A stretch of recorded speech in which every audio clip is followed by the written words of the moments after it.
Tonight, we're starting with one of my favorite people, Peter Fraenkel, who will talk about last chance couple therapy, bringing couples back from the brink. Before I introduce Peter, I'd like to just make a couple of announcements. One is that we will be recording and we will have questions and answers at the end.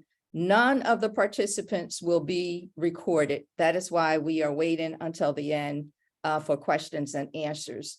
Because we did not get consent forms from you, and therefore we will not be recording you. No one will be brought on camera to speak. Your questions, as I said, must go into the question and answer feature. And now, and also I'd like to thank Melissa Tandy and Sierra Lewis for the support that they've provided for this lecture series. As you might know, there are always people behind the scenes doing magic, and I just want to make you aware of who they are. And now for an introduction for Peter Fraenkel. Dr. Peter Fraenkel is an associate professor of psychology at the City College of New York. He's the former faculty and director for the Center for Work and Family at the Ackerman Institute for the Family. He's also in private practice currently, and in 2012, he received the American Family Therapy Academy's Award for innovative contributions to family therapy. Excuse me. Not only is Dr. Fraenkel innovative in family therapy, but I'd like you to know that he's a great musician as well. And I hear that on occasion he breaks out in song. And so you might be in for a real treat tonight to have him to also give you a little song. And he's also written many articles and book chapters and has books out. He has 2 forthcoming books.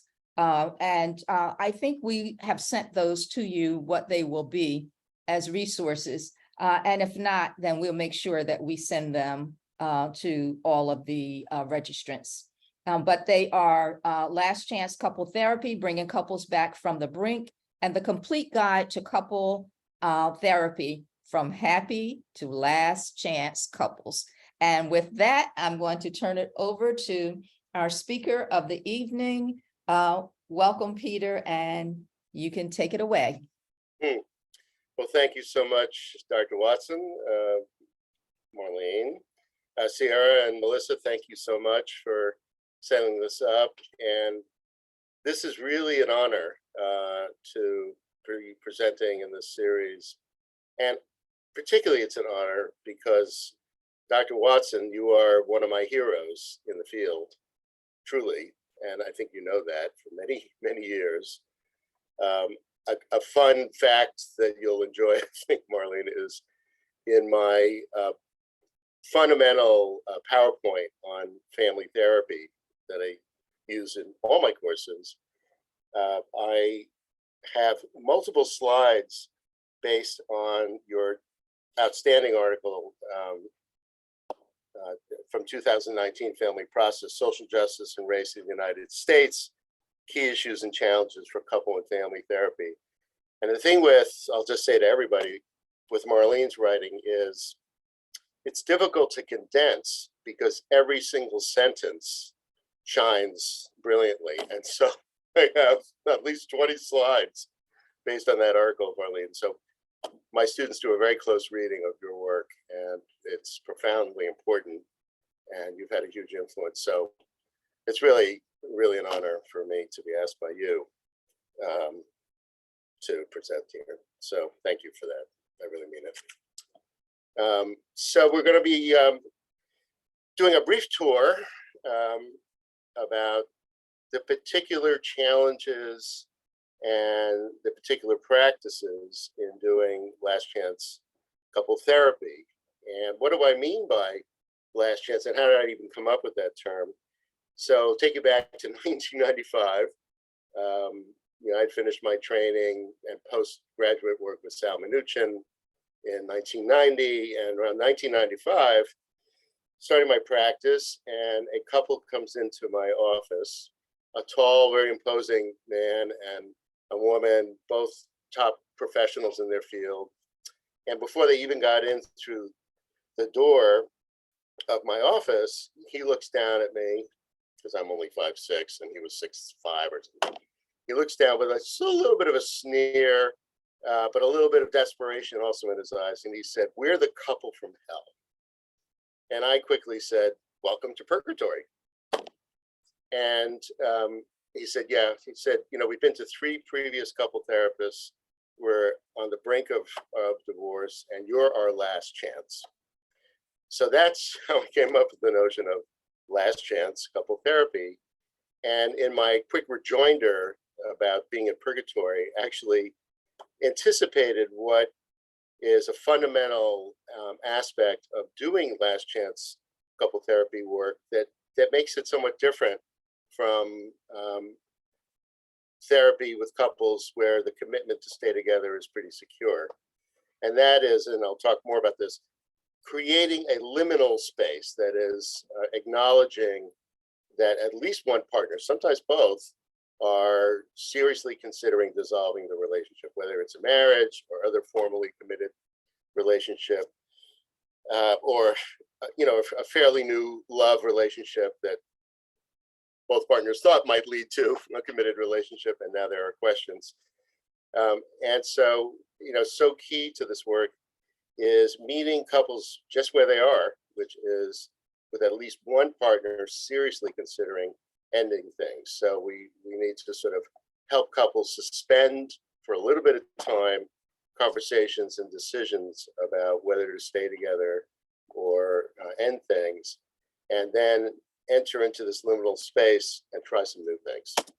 So you have been provided a longer version of this PowerPoint that has a lot of stuff on research supporting the things I'll be talking about. I condensed it tonight for the purpose of the talk, but there's more background, and definitely check out the PowerPoint that you were sent. So how does couple therapy usually start with non-last chance couples? Both partners are fairly motivated to strengthen the relationship. They're both hopeful that therapy can help. And we examine their strengths, we hear about their challenges, we will present a systemic relational description of their problem patterns, often with sort of 50-50 responsibility for those, not always, but often, assign some homework or intersession activities, and pull out our phones or other scheduling equipment and calendars and schedule the next session. So what do we hope for in a first session with a non-last chance couple? Therapeutic credibility. We want them to have a sense that we're credible and that the approach that we're going to be using with them is also credible and can meet their needs. A commitment to change and to the therapy, and increased hope. But that's not the case with last chance couples. So here, one partner is motivated to stay in the relationship. The other wants to leave, what Bill Doherty, one of my favorite senior colleagues, calls mixed agenda couples, or both want to leave. At least one partner is likely unenthusiastic about therapy, doesn't believe it can help, especially if they have seen one or more previous therapists and have not had satisfactory experiences. We often need to initially privilege the ambivalent partner's voice and highlight the linear exertion of power. So rather than the 50-50 thing, when there's one partner who's seriously thinking about leaving, we have to really validate their concerns and help the other partner understand that these are very serious concerns. And at the same time, we're gonna try some things to see if things can get turned around. But it's important, very important, to validate the ambivalent partner's voice. And of course, when there have been violations of safety or values through affairs, violence, drug and alcohol abuse or overuse, then we have to identify, one partner as having exerted linear power over the other, and name that, and go forward with that. One or both partners may initially be unwilling to experiment with positive homework for fear of things improving, thereby weakening their determination and case to leave. Come back to that point in a moment, and it's very, very important in terms of how we set the frame for the work. We can't assume at the beginning session, that first session, that the ambivalent partner or partners wants a second session. We don't just pull out our phones and say, okay, so when are we going to meet next week? We have to do something else, which I'll get to. And so what are the best outcomes of a first session with a last chance couple? A sense of relational possibility, therapeutic credibility, existential safety, like that you have created a space where people can feel emotionally safe, and also started to describe things that they need to do to feel safer with each other. And increased hope, don't count on it after the first session, maybe, but not necessarily. So all three of us, the couple and the therapist, have to become comfortable with the sort of gray zone of not exactly knowing where things are going. So I think about 5 last chance couple scenarios or patterns. One is familiar, probably all of these are somewhat familiar to you, but certainly high conflict couples with rigid, excuse me, overly polarized complementarities, differences. And then there's couples in which partners have differences in what I've called in my writing about time in couples, projected life chronologies. That is, they may agree on what they want in the future, like a child, well, let's back it up, to get married or some other formal commitment ceremony, to have a child, maybe to move out of the city to the suburbs, but they may differ radically on the question of by when to do those things. So the timelines are not in sync. As already mentioned, another scenario is behavior by one partner, sometimes both, but often by one, that violates values, expectations, sense of safety, and trust of the other. And then gradual loss of intimacy, often preceded by a period of high conflict leading to mutual withdrawal. I should note, these are often the hardest couples to work with and to help, where the Bunsen burner of passion and pleasure and excitement and connection, the spark is almost completely missing or entirely missing. Rejuvenating love, there's no specific technique for that. So I will be sharing a bunch of relationship enhancement practices that I've found useful over time.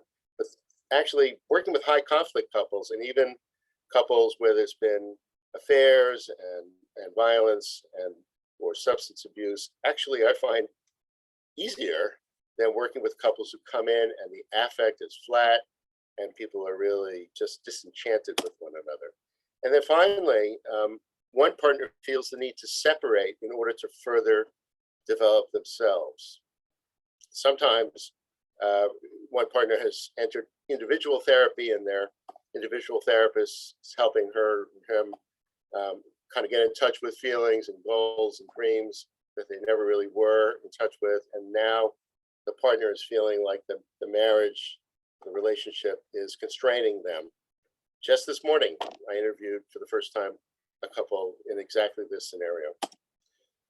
And the reason I don't say 5 types of last chance couples is because many couples struggle with 2 or more of these patterns. So they are scenarios, and couples may inhabit more than one. So I think about 11 foci of working with last chance couples. I'm going to go into great detail on a few of these and a little less on some tonight. One I'm definitely going to get into detail on is number 1, creating a microcontract that allows for a variety of relationship outcomes. Second is developing an initial understanding of the couple's challenges and resources.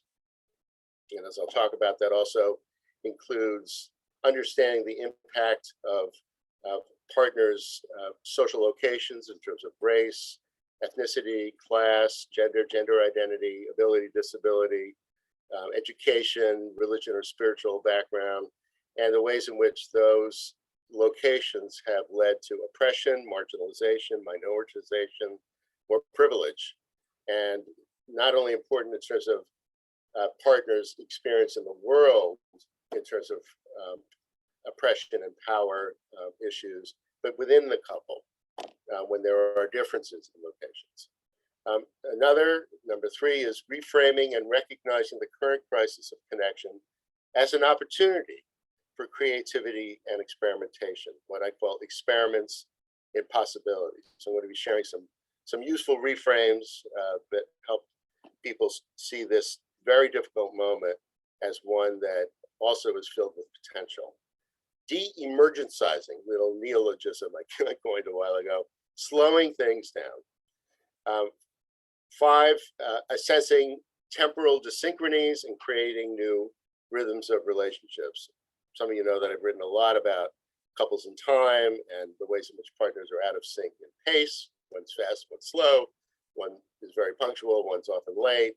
One thinks about the future all the time and planning money and vacations and everything else. And someone else is much more in the present, or someone's more in the past. A whole host of differences that often underlie other issues around money, child rearing, sex, spirituality, and so forth. The sixth element, or foci here, is creating experiments of possibility and pleasure and hope, even as pain and ambivalence continue. One of the cardinal mistakes, I think, that a lot of couple therapists make is that they spend weeks or months working with couples to understand and decrease conflict, and neglect to help couples start turning up the Bunsen burner of pleasure. But let's face it, folks, like, you didn't meet your partner in a class or in church or synagogue or in the mosque or in the street or online or anywhere and thought, you know, that person really seems like someone I could solve life's problems with for the rest of my life. Like, we figured that out a little bit later, but what attracts us is intellectual similarities, spiritual, political, sexual, and physical attraction, and so forth. So if we don't address those things early in the therapy, particularly with a last chance couple who is desperate to figure out whether it's worth staying, it's not going to work out. It's not going to work out for them, and it won't work out for the therapy, because people don't want to just do better at problem solving and reduce their conflicts. They want to have pleasure again. They want to have connection again. So we need to get that started, even in a first session, in ways that are not so emotionally risky. And as I said, I'll give some examples of techniques that help. Identifying the unconscious core emotional, physiological, relational contract that has become polarized. I will talk more about that a little bit later. Teaching mindfulness, emotion modulation, and soothing skills. A little note, the field often talks primarily about emotion regulation. I find that term a little bit too much like an internal police state. I'm regulating my feelings today, darling. You know, instead of modulation, which is more like music. It's like take down the volume, bring up the volume, bring up the energy, take down the energy. I got that term from my colleague here at City College, where I am in my office, Elliot Jurist, who has written a lot about emotion modulation, and I prefer that term quite a bit. But we're going to be teaching couples how to handle emotions and more general arousal states, sympathetic nervous system arousal. That's a key thing for any couple therapy, and very much for last chance couples. Teaching communication and problem solving skills as tools to build intersubjectivity and reflective functioning, and to reduce power discrepancies. Facilitating moving beyond a painful past. Develop some rituals of apology and letting go of the painful past. And then encouraging distress prevention and relational resilience practices. Ultimately, what we're trying to do in any couple therapy, certainly with last chance couples, is equip folks with new attitudes, new ways of seeing themselves and others, new ideas about what relationship can be, and some skills to manage the inevitable sandpaper moments and conflicts that happen. And we want to launch them as soon as we can into independence from us, right? So, what are some of the findings that hopefully many of you are familiar with? Behaviors that predict satisfaction and longevity. And these represent some of the goals of last chance couple therapy. And a lot of this comes from John Gottman's work and Howard Markman at the University of Denver, Gottman formerly at the University of Washington. I'm sure those names are familiar. Gayla Margolin, and many people internationally. Guy Bodenman at the University of Zurich, Kim Halford in Australia, Kurt Hallweg in Germany. A lot of convergent validity across different samples, different groups, different cultures. So Gottman talks about positive sentiment override during conflict, that couples who are likely to do better and are doing better, even during a conflict, they can make a self-effacing joke, or not a hostile humor, but a friendly comment, or compliment their partner even during a conflict. Something that continues to say, we're arguing, but we're still connected. Gottman has talked about a lot of research on the importance of little acts, the role of turning towards versus turning away when a partner makes a bid for attention.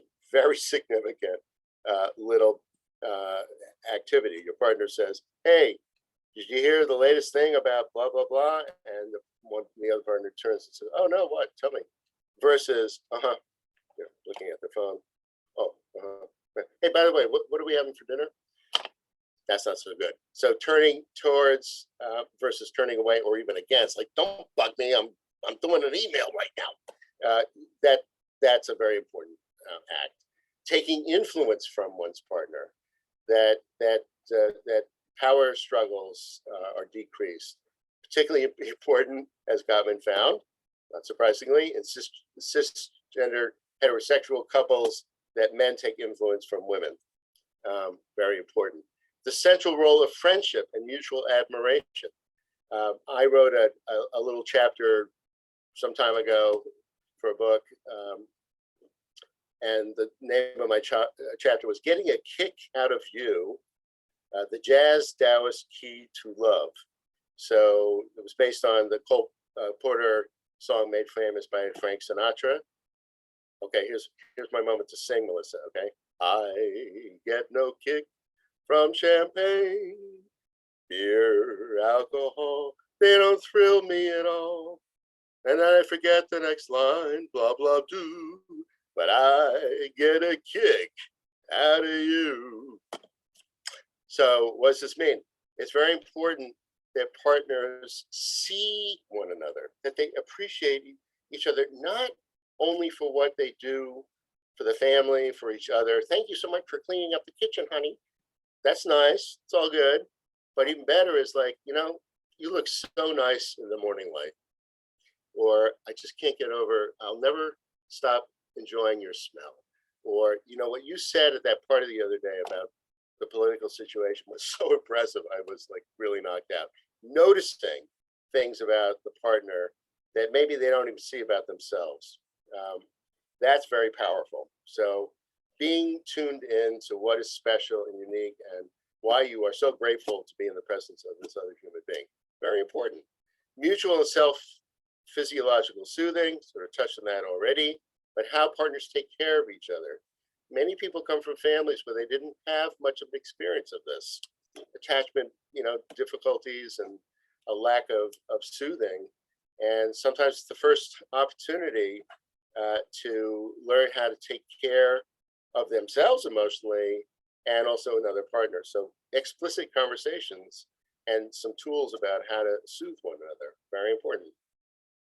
I said this already, generating or maintaining pleasurable experiences, even when in a conflictual period, and sequestering conflict, and researchers, Aaron and others at Stony Brook, talk about couples and leisure time. And one of the things they found is that over time, couples often end up relying on the same old activities and things get boring. So it's very important that we encourage couples to experiment with some novel activities and rejuvenate their pleasure systems. So I'm going to talk about a theory that I present to couples, usually in the first session, that sets the stage for a better understanding of what the change process will be. You know, I think we don't often, and certainly I never learned in my training, to talk with couples explicitly about how change happens. And so I developed this what I call the creative relational movement approach to anticipate the kind of the reluctance and the despair that partners often have, particularly when they're at the edge of ending a relationship. So briefly, principle one is that insight does not automatically lead to new action. For some of you, that might be controversial. For some of you, that's obvious. I went to Duke for my PhD, and it was at the time a psychodynamic training program. And while I still value so much about psychodynamic theory, what I became frustrated with was the injunction that we should never give people, quote, advice that was seen as like surfacey and, you know, too behavioral and so forth and so on. But, you know, my experience with couples and individuals for that matter is you can have all the insight you want. It doesn't necessarily automatically lead to being equipped with new tools for communication and building intimacy and so forth. So we can't rely only on insight. Hearing you say that as a therapist to the couple often brings a sigh of relief, because they may have been in therapies that were basically insight oriented, and while they may be getting better somewhat emotionally, they're still kind of longing for a little more direct guidance about how to handle relationships and other issues. So that often brings a sigh of relief. All these things usually do with couples in the first session. The second is the sustained daily motivation is not necessary for change.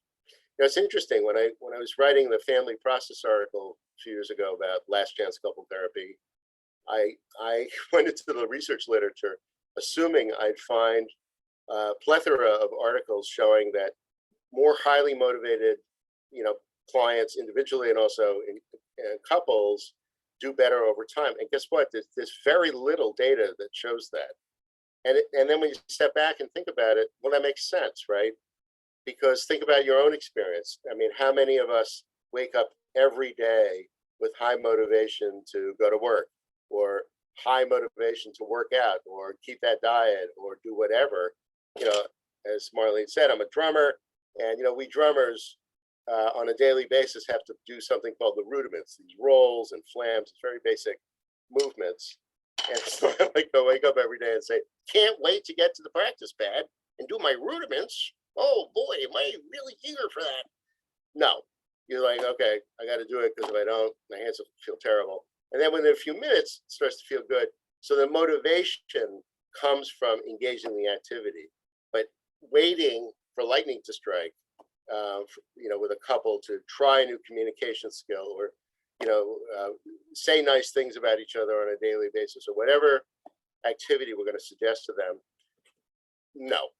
So people have to understand it's about just do it, as Nike would say, and just try it out and see what then happens once you do it, rather than waiting for the feeling of wanting to do something to get you to do it. You got to just show up.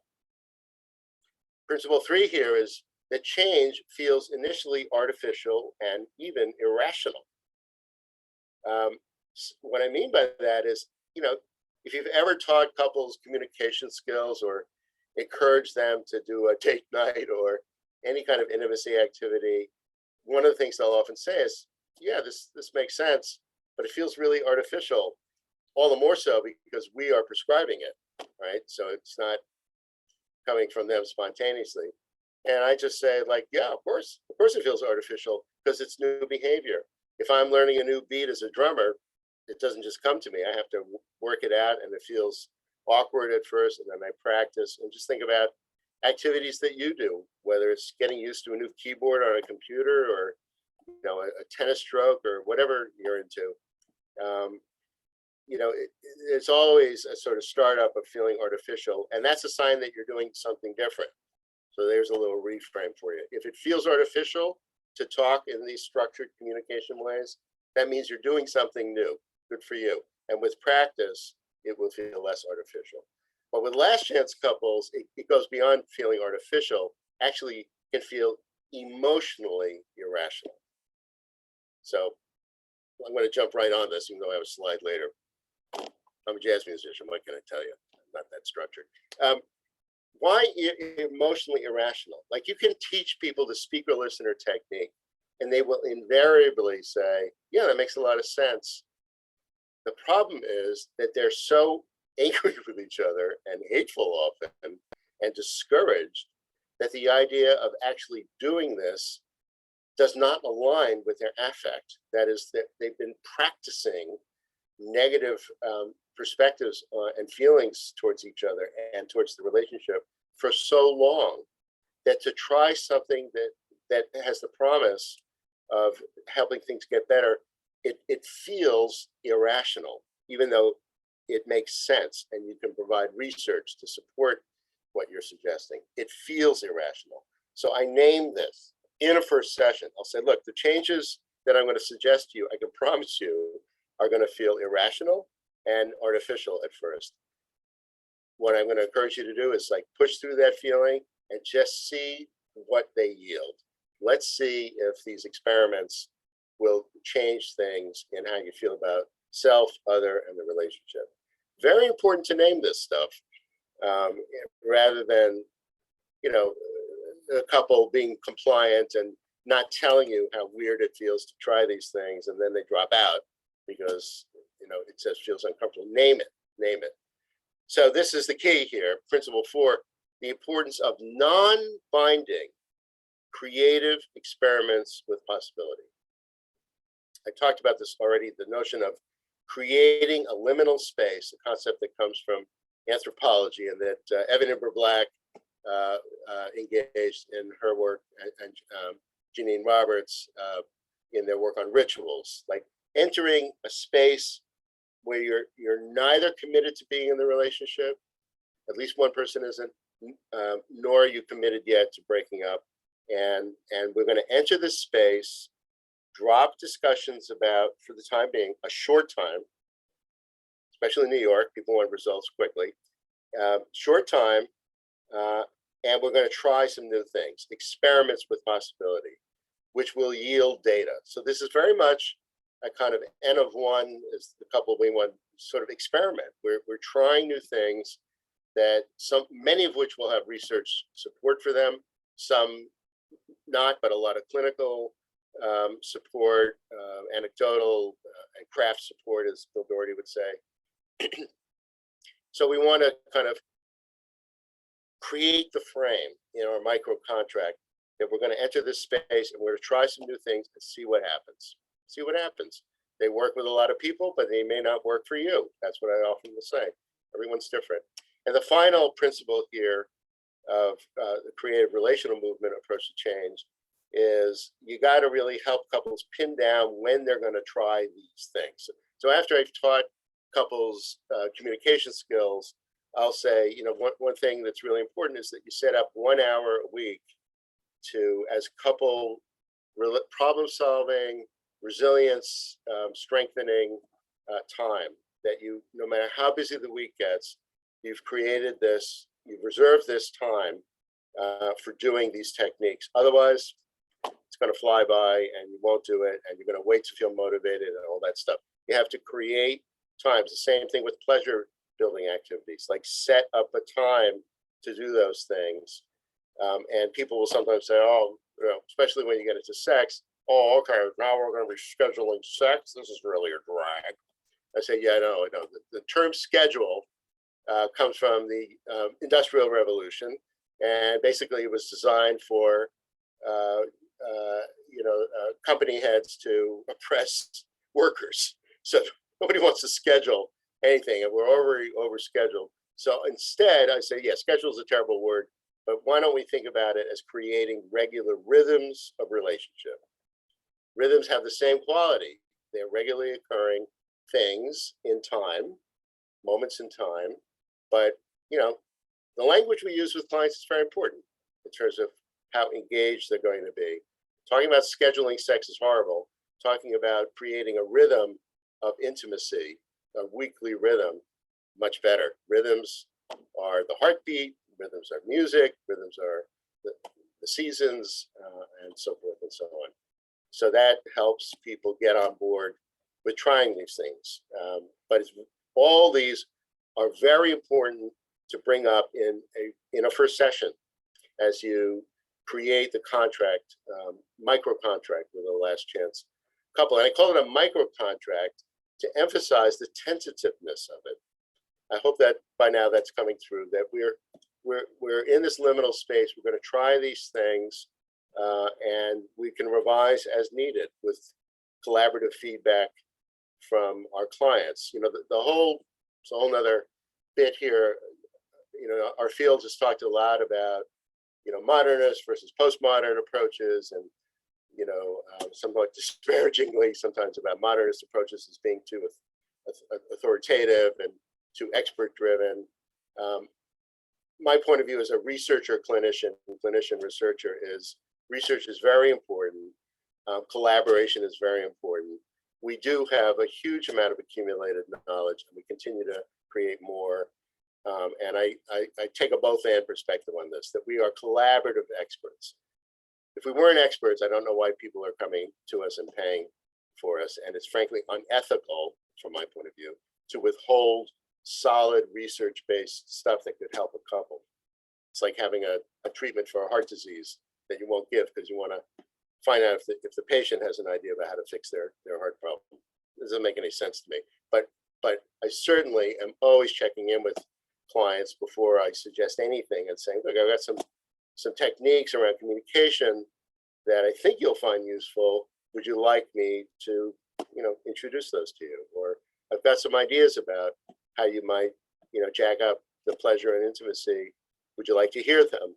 And I'll always ask at the end, like, so what did you think about all those things? So we can make experts in a collaborative way. How are we doing on time? Okay.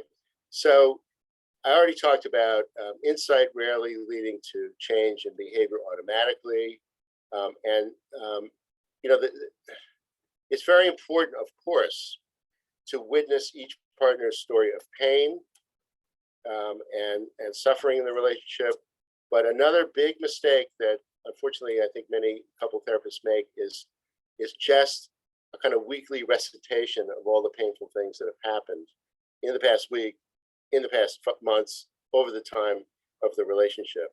And frankly, a lot of couples even tell me on the phone, like they don't want to do that.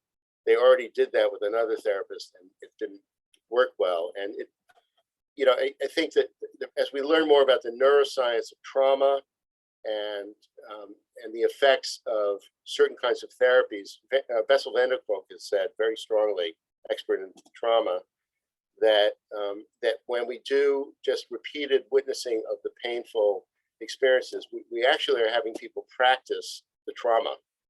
And so while we want to surely take time to hear people's pain and suffering, that's very important. We also want to then get them moving and trying some new things. And here's what I actually have found is that couples are often more, especially last chance couples, once they see that you can offer them some credible ways of improving things, and they see that they can talk differently than they ever had, or that they can connect with each other in ways that they never had, then they're more open to doing the insight-oriented work because you've created essentially a past for them. The thing is, couples will come in and say, well, we've had a terrible past, and it's just been years of pain and suffering. and the present, just is like the past. And I will say, you actually don't have a past experientially. And they'll look at me like, what? I said, well, look, no, I understand. Like, this has been going on for months and years, so forth. So, of course, chronologically, you have a past. But experientially, it's been one long Groundhog Day. So you've been living in a present moment for many years. And the only way to create an actual past is to try some new things that are going to help you get distance from that those painful experiences, and then they become the past because you're creating a new present towards the future. Right? That's how people actually can start to establish the difference between the here and now, present, and an actual past. That it's different experientially.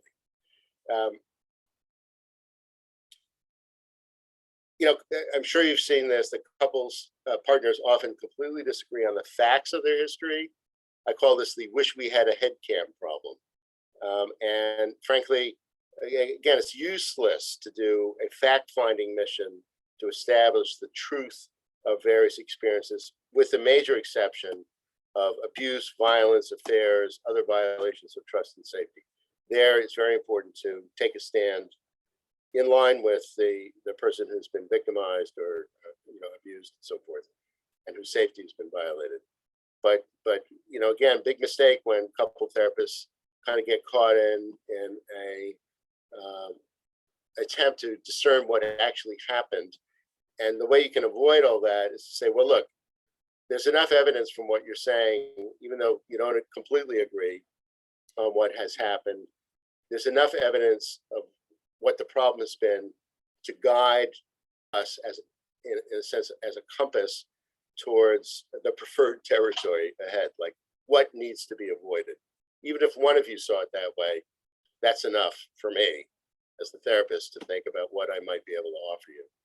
And this notion of creative relational movement notion is motion, that is consistent practice of new habits and patterns, is more important than sustained motivation, as I've said. I'm going to skip a few of these slides because, oh yeah, no, this one I have to show you because, my students are like so amazing with their graphics and their PowerPoints and all this stuff. This is as good as I can do. Impressive, right? Meaning in motion. Get it? Motion. You want to see that again? Yeah, I think it's very impressive.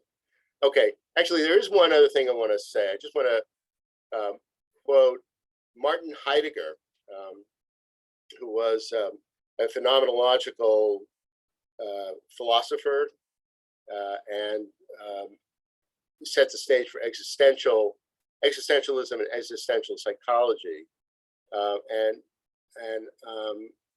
He had a term in German, in Deutsch, which is eine Lichtung, which in German means a clearing, and also means lighted. So it's like a lighted clearing. And he was thinking of a forest, like the Black Forest in Freiburg, it's like called Schwarzenwald, where it's just, you go in, it's the middle of the day, and the trees are so high and dense that it seems like it's night, and then you come to a clearing, and there's light. And metaphorically speaking, our negative attributions towards our partners, or negative beliefs about the relationship, are like these tall trees that block out the sun. And so we have to encourage couples to try new things in this emotional existential clearing to evade the power of these tall trees, these negative expectations. That's the idea there. Yeah, there's that slide again. Okay. Again, you've got the PowerPoint. I want to move on because I want to make sure that I cover the most important stuff. So here's a few, just going to whip through these reframes and ideas to set the stage for new action. I already gave you this one. Until there's change, there is no past. The past is the present. It's one long Groundhog Day that stretches back months and years. Another thing is, we often hear couples moan and, put their head in their hand and say, we know we have a lot of hard work to do. marriage is hard, so hard, it's very depressing. And I say, look, I don't buy that. I don't buy the hard work theory of marriage, other relationships, nor therapy. Like, instead, we want to engage a frame of play. And my wonderful colleague, Salia Bava, has talked a lot about this as well, like engaging a play spirit in our work with people, which doesn't mean joking around all the time. Humor is important, and I use it quite a bit at appropriate moments. Play is serious. I mean, I can show you videos of Miles Davis's quintet, and they're not smiling, but they're playing. They're playing music, meaning they're being creative. They're trying out new things and seeing what happens. But the hard work theory of marriage is really problematic. So if we want to encourage, we want to be giving people skills and ideas that will allow them to work smart, as Diane Soleil said long ago. And if you work smart, you won't have to work hard. So that's really important. All right, a few other ideas there. Repetitive rigidity and stuckness. Time to try something new. We've hit rock bottom. There's an old saying or thing that we say about Chinese calligraphy that's a symbol for crisis. It's often been said that it's a combination of two other calligraphic symbols of danger and opportunity. But being the scholarly guy that I am and interested in Chinese culture, read into this. In fact, it's not danger and opportunity. It's actually the two symbols are danger and change point, which in a way is even more useful in this context. Opportunity sounds like very positive. Change point is like there's a crisis and things are going to either change in terms of people staying together, or they're going to change in terms of people finally deciding with more evidence to end things. So it's a little more neutral, and I think that's important. We are so different. Let's get to that one. How many of you have seen couples that bemoan that they are different? That's one of the reasons that they're feeling incompatible. They need to break up. So Gregory Basin had this notion in couples of binocular vision. It's a nice reframe that different beliefs and perceptions of each partner, when combined, lead to greater depth perception. That the differences can be extremely useful in solving problems and thinking about pleasurable activities. And we want to celebrate those differences, harness them, and use them rather than bemoan them. There's a phrase from a historian of engineering, Henry Petrosky, who said that it's not necessity that's the mother of invention, but irritation. So we want to help couples normalize irritation with each other and think, okay, if we're irritated, that can be a stimulus to a new thing that we do together. Another way to frame, help couples get their head around differences is musical, that the notion of harmony. Harmony in music requires two different notes in combination. If it's the same note, then it's a monotone, which if you change the emphasis there is monotony or boredom. And another thing that's core to doing work with any couple, and very much with last chance couples, is exploring what initially attracted each to the other, right? We always want to know that. And we want to notice the ways in which differences that have now become the source of difficulty were originally attractive, but now they've gotten polarized. Classic example, again, from my work on time, is one partner is very fast-paced and energetic, and the other is slower paced and kind of calmer. The fast-paced person was attracted to the slow pace because he calms her down. The slow-paced person is attracted to the fast-paced person because she speeds him up. And now she says he's a slug who only lays around on the weekend, and he says she's the obnoxious Energizer bunny who's driving her crazy. And so we want to help them first of all, see that difference, see that it was an initial source of attraction, revalue it, decrease the polarization, and create a both and situation where both cases are useful, just as an example. And then if all else fails, I then launch into my humor mode, and you'll allow me to speak in my Boston accent, because actually I was raised in the Boston area. So I can do a better one than Ben Affleck, than Matt Damon, and even Mackie Mac. I think their accents suck. But so, if you want to marry a mirror, there's a great sale going on right now at Target up at 225th Street, Marble Hill. And it's $19.99 plus tax, and then you can talk to yourself. You don't got to talk to your dad. You can even look at the mirror and appreciate what you are saying. You may not be able to do that imitation, but you can just say in your own tone, if you wanted to marry a mirror, you could have done that, but you didn't. Divorcing first the old patterns rather than one's partner, needing to experiment with possibility, blah, blah, blah. I talked about irrationality and so forth. Whole other workshop. I have a chapter coming out actually in the 6th edition of the handbook, the clinical handbook of couple therapy. And I think we attached an earlier article on the therapeutic palette, integrative approach to couple therapy, just to say that one of the things that increases the credibility and resourcefulness of a couple therapist is being integrative. I strongly believe that integrative approaches are more resourceful than single style approaches. And my approach to couple therapy integrates the best of structural and family of origin, and certainly culture of origin, experiential, cognitive behavioral, narrative. There's a lot of narrative stuff. And there's ways to integrate all those in systematic ways. And if you're interested, I believe one of the things that's been sent to you is about choice points in the therapeutic palette 2009 article, but also there's a chapter coming out in the new handbook. And I've kind of developed this a little bit more. So integrative approaches make us more resourceful. And I typically will tell couples over the phone when they call for a consultation and they ask, well, what's your approach? I'll say, well, it's basically an action insight approach. So we're going to think about what are the patterns of interaction, thought and feeling that have been problematic, and work on changing those. And also insight. Definitely want to understand each of your families and cultures of origin and how those have entered into the challenges that you face. And all of that gets done in an experiential way in the moment, in the session, and in their own time.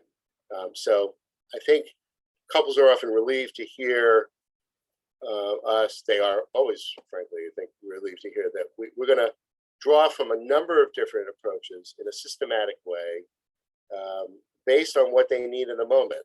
So it's very much a collaborative, individualized approach, sensing, what couples are up for. Some couples come in and they're very clear. They want to learn some communication skills and they want you to teach them. So that's a good place to start. And then I will move into family of origin and culture of origin stuff.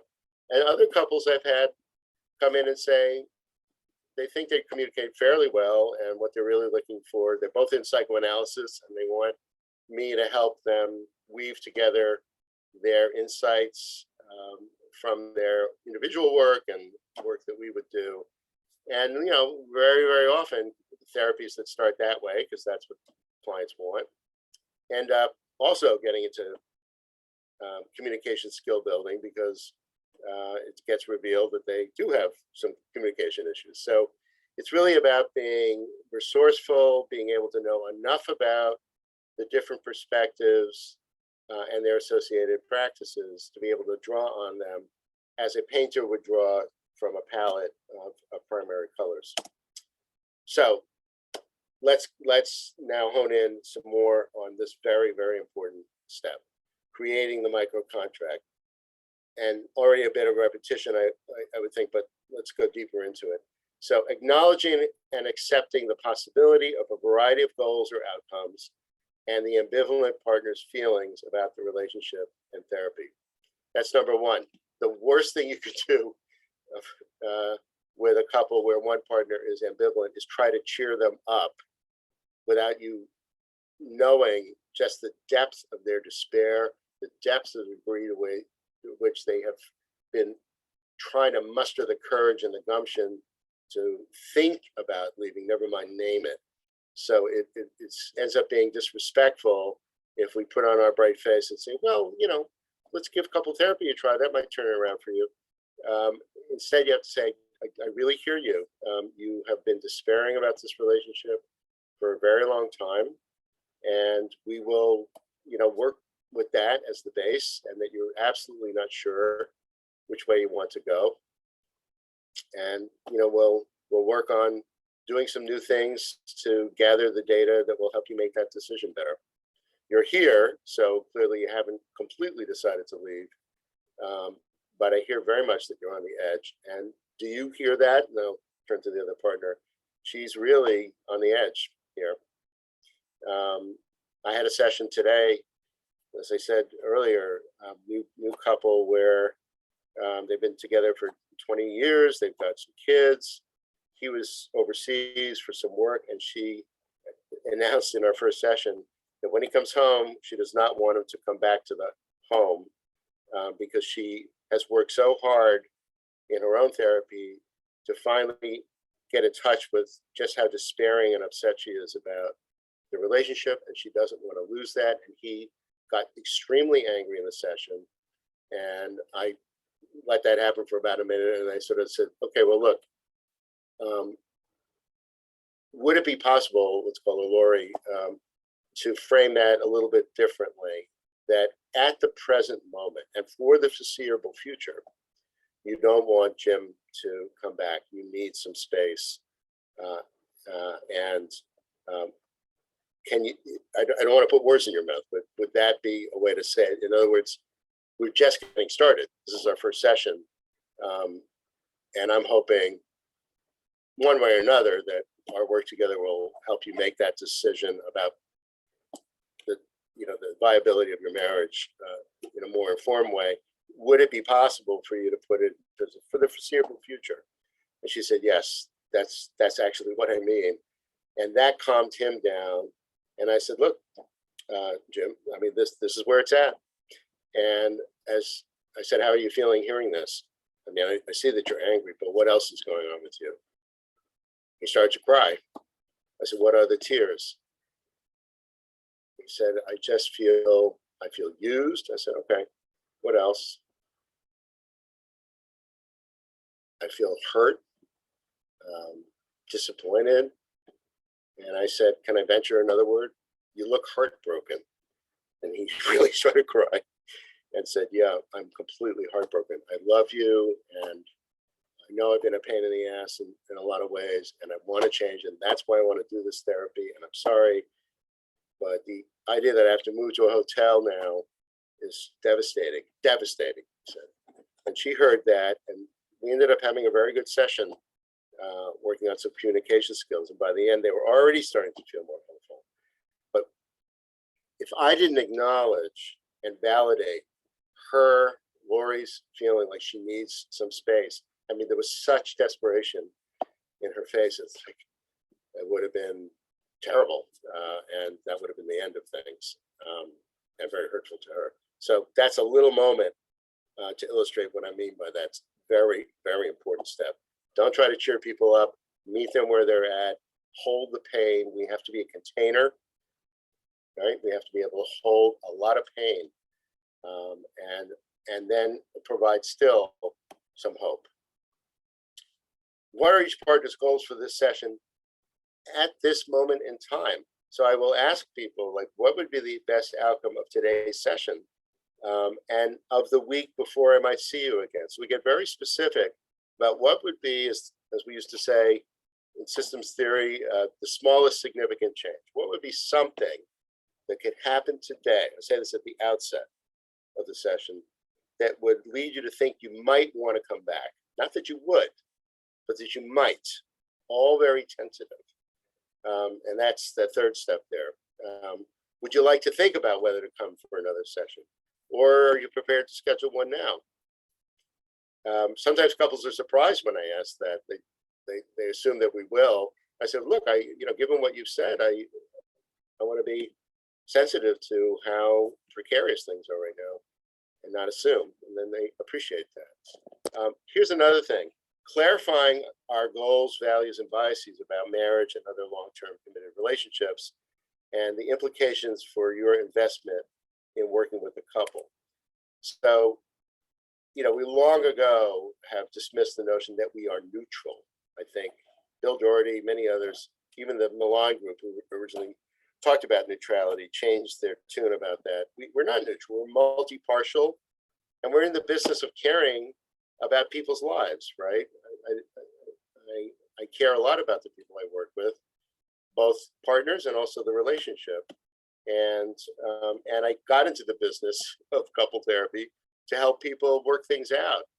I didn't get into it as a divorce mediator to help them separate more equitably. And one of my very close colleagues is on this webinar, Judy Stein, one of the masters of divorce mediation, and Ilana Katz at Ackerman. And I respect that work, but that's not what I do. I work with people to try to keep it together. And if I'm not successful, I'll send it to Judy or Ilana or others. And they're masterful at that. So we want to say, look, I'll say to a couple, of course, I got into this field to help people improve their relationships. At the same time, I hear you loud and clear that you're not sure you want to stay together. So I am inviting you, and I mean this very seriously, to let me know if inadvertently you feel pushed by me towards staying together.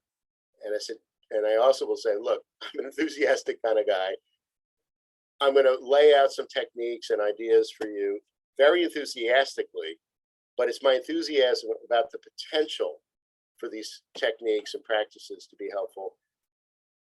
Don't misinterpret it as my enthusiasm for the idea of keeping you together. So making that distinction that we want to be not tentative, really, about offering things that we've had a lot of experience with as being helpful, but distinguish that from somehow, pushing them toward stay together. Hope that's clear. Mentioned this already, but I want to underline it in bold and big font. Making the therapy and progress non-coercive and non-binding. We're entering this liminal space. Even if things improve, you can still leave. When I said this today to the couple, the woman, she started crying.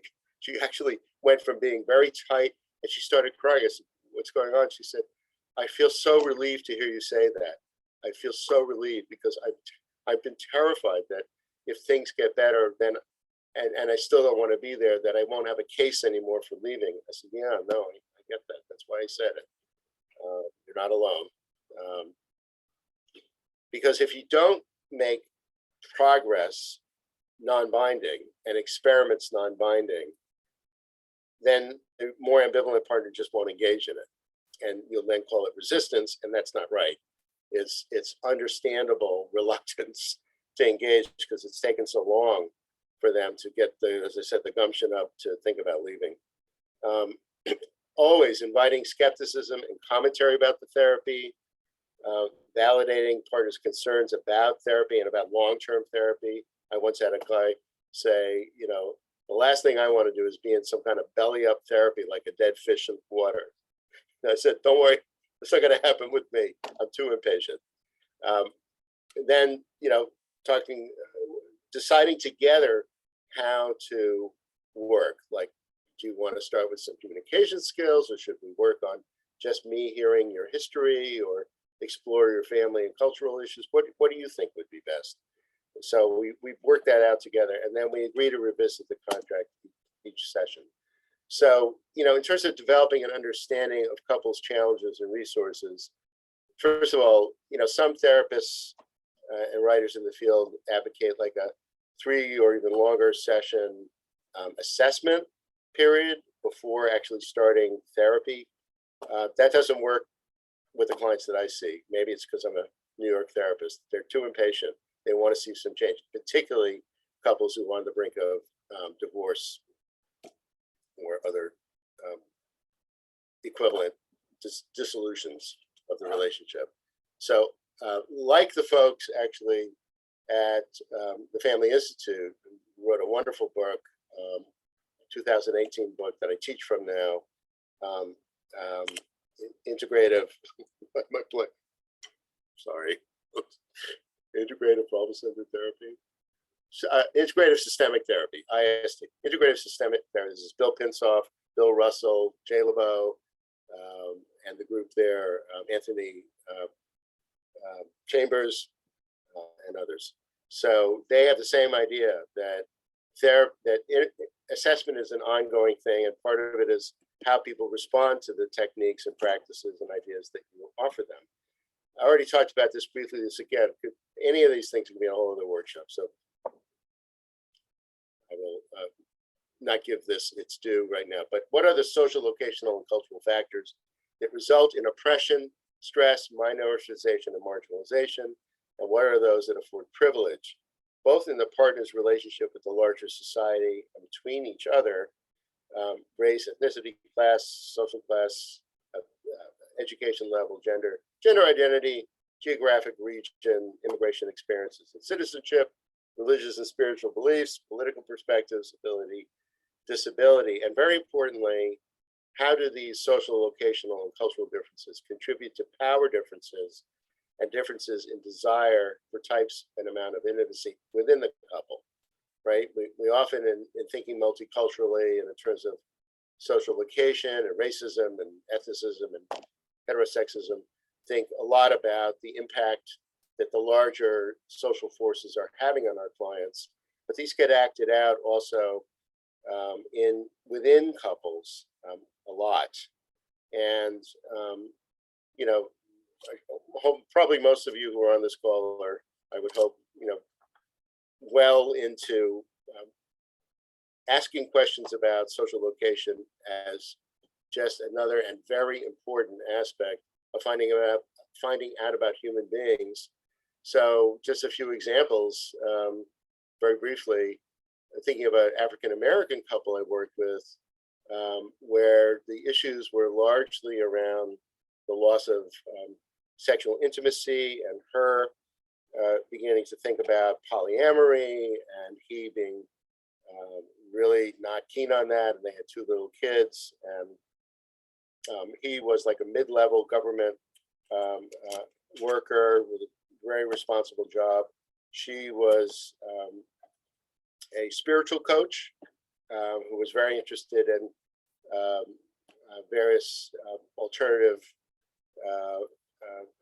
kinds of sex and intimacy, and this had led to a real challenge for them because she was interested in sexual things that he was not so keen on.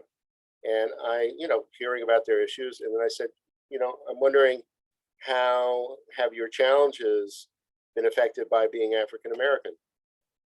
And the guy looked at me like, huh. And he said, well, quite a bit, actually. He said, you know, I feel a very strong responsibility to model for my kids and for the world around being a responsible Black man because of all the racist assumptions about Black men, and also because my father, you know, had a really hard time and got into drinking. So I feel, frankly, stressed out a lot, and like everything's a duty and everything's a responsibility. And it's hard for me to relax when having sex, though I'm very attracted to you, he said to his wife. I just feel so burdened by my responsibilities. And a lot of that comes from being a Black man in this culture, in this society, and dealing with racism. And she said, yeah, for me too, it's affected things because I was raised like we were both raised in the Baptist church, and I found that kind of oppressive, and some of the ideas, you know, for me, I needed to break out of that. So I felt like I've had to create some distance between me and some aspects of my African-American background. And then I asked him, I said, you know, I noticed when I asked that, you kind of raised your eyebrow. I said, yeah, I said, honestly, Peter, I didn't expect a white guy to ask that question, and I appreciate it. So I think, you know, the notion of just ask is really important. Ask and be sensitive and be a learner and never an expert in this area. Again, whole nother topic. Let's move on. So we're assessing all these things. Let me move on. De-emergencizing and slowing down. Why is there such urgency for couples in the last chance moment after years and years of being in an unhappy relationship? Well, it's kind of what I've been saying already, which is when a partner finally decides to leave, there's a sort of rush of conviction and almost a sense of like newfound potential freedom, and like it's a mixture of urgency and exhilaration, you know, the idea that they might even have the courage to actually leave. And so then things get speeded up very much, and we want to name that as people express it and honor it, and at the same time say, look, I don't anticipate, I'm going to say I don't anticipate this being a long-term therapy. I wouldn't say that. I would say, you know, my goal is always to work with people as efficiently as possible. And I totally get your sense of emergency here. I'm wondering if we can, you know, make a commitment to at least a week or two and see what changes, and take it a week at a time, and just slow down enough to try out some new things so that you make this decision with more information. Yeah, very important. Again, something I would love to spend more time talking about, but I developed a Buddhist influenced, mindfulness influenced approach to couple communication. So I spent years and years teaching couples and running a program at NYU on this, the PrEP program, Prevention and Relationship Enhancement Program. All of you therapists out there, I'm sure, are familiar with the speaker-listener technique and all that really good stuff. But I've also been for 30 years a practicing Buddhist and gone to many retreats with Thich Nhat Hanh, or Thai as we call them, and the monks and nuns at Blue Cliff Monastery upstate and in Plum Village, and very influenced by Buddhist mindfulness practice. And they have an approach that was developed thousands of years ago called beginning anew. It's said by the Buddha himself. And Sister Chong wrote a lovely book for Palax Press on beginning anew, and I learned about it on a retreat. And it's basically a way that it's a conflict resolution method used in the monasteries. Very interesting. And so I adapted it, and that's my Buddhist name, by the way. It was given to me by Sister Joy. So there's a few steps here. I describe this technique in detail in the book that's coming out, and in a handout, which I'm happy to send to you all, or have sent to you all. So the steps are basically flower watering, saying something appreciative about the partner, which is also supported by Gottman's research, right? All the research he's done on, you know, saying something nice, appreciative, admiring about the partner every day, or like I said, getting a kick out of you types of stuff. So instead of launching right into, okay, when you leave the dishes in the sink, I feel really angry, or I feel hurt when you come home and you're staring at your phone and not even looking at me.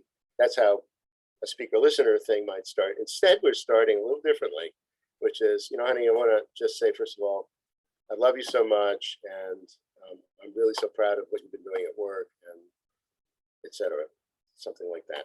So saying something nice. And then the second step, rather than again launching into my complaint, I'm going to say, look, you know, I want to acknowledge right away that I have sometimes been, you know, really angry, and I feel horrible about that, and I do apologize for moments where I've flipped my lid, and I know I've hurt you when I've done that. And then, only then, in the third step, do I express the hurt and ask for help. So honey, look, I need your help with something. It really does hurt my feelings when blah, blah, blah, blah, blah, whatever it is. So you see, this method is a softer startup, and I think a nice way for partners to affirm each other before they complain to each other, essentially. And the fourth step is, and it's optional but often useful, is to share a long-term difficulty associated with the hurt and ask for support. So, you know, it hurts my feelings when I ask you to be a little more careful with the credit card. And it also scares me because of what happened in my family growing up. You know, where my dad was just like out of control with the finances, and my mom had to constantly monitor him. So that's kind of where it comes from with me. Just want you to understand that. And unlike the original beginning anew, where one monk or one nun would speak for as long as they wanted to, and the other would sit and listen, distressed couples can't really manage that right at the moment. So I integrate the speaker-listener bit with like the partner doing flower watering, 10 to 15 seconds, and then the partner says, "What I heard you say is you really appreciate blah, blah, blah, blah, blah. Regret, you know, I hear you saying you feel sorry, you know, for sometimes losing your pool and getting really angry, etc." So there's this integration of that rhythm of speaking 10, 15 seconds, listener repeating back, making sure they heard what was said. More on that in other moments. Very briefly on this, again, this is a topic that I get into in chapter 3 of the forthcoming book, and I've written about it also in the article that you have, Love in Action. So you can read more. But, you know, Don Jackson was one of my inspirations as I started learning about family systems. One of the founders of the field, and really one of the most brilliant minds, I think, in the field. And he talked about this notion, famous article, 1957, I think, where he talks about the marital quid pro quo.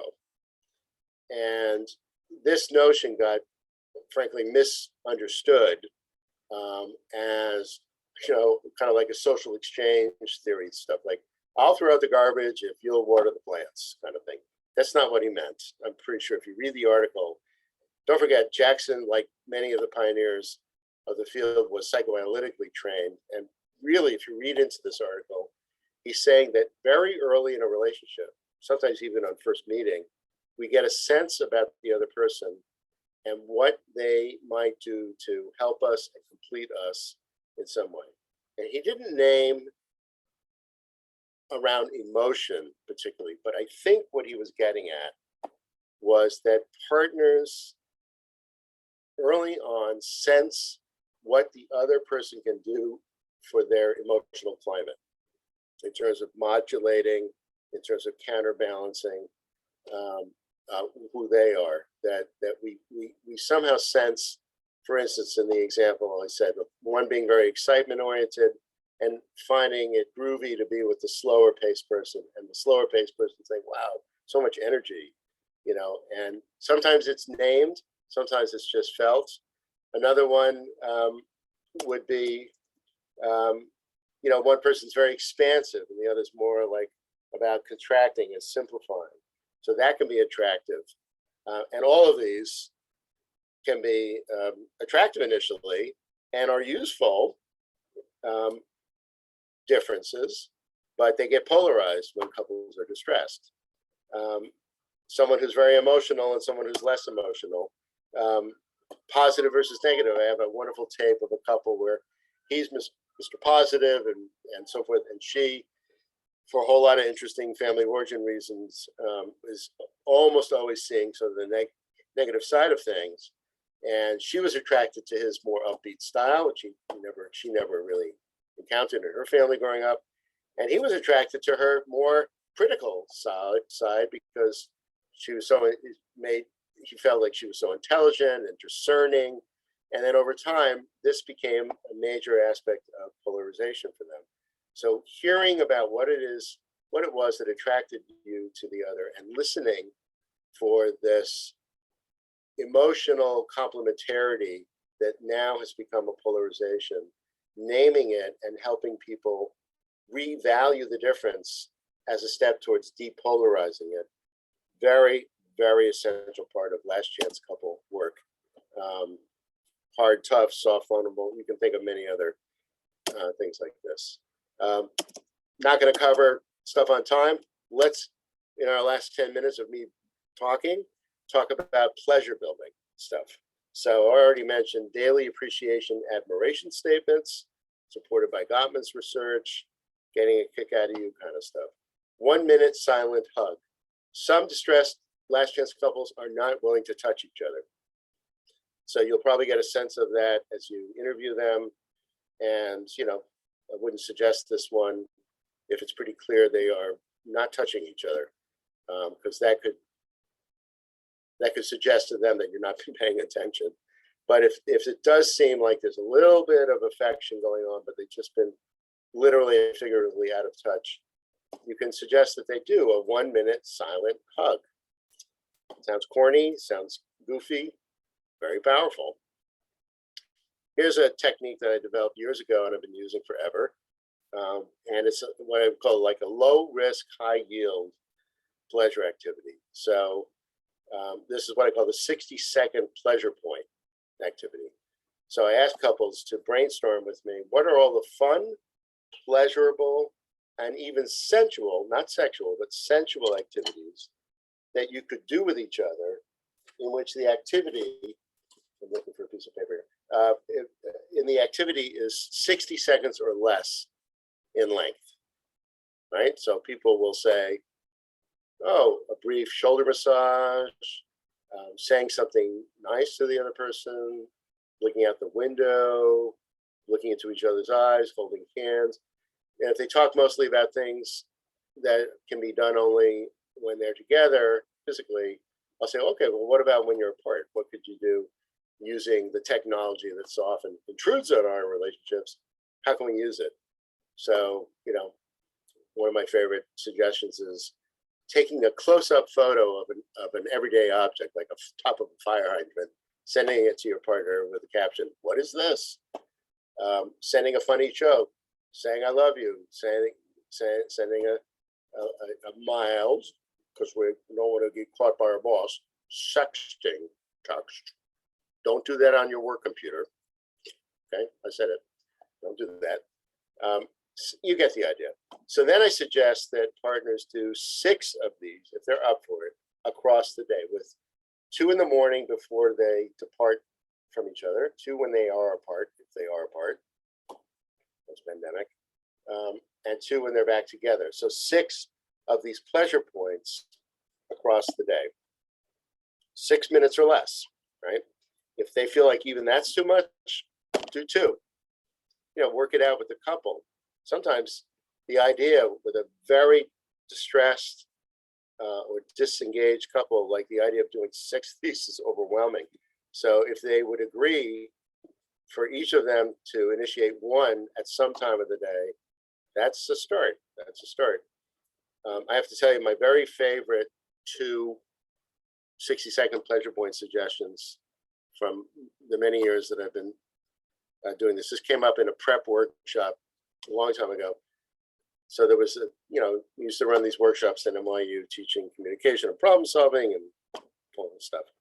And the last session would be talking about building pleasure and intimacy. And there was an older couple in their 80s. The guy had clearly been dragged to the workshop by his wife to improve their relationship. And people doing this exercise, they were saying a hug, a kiss, praying together, a quick glass of wine, listening to some music.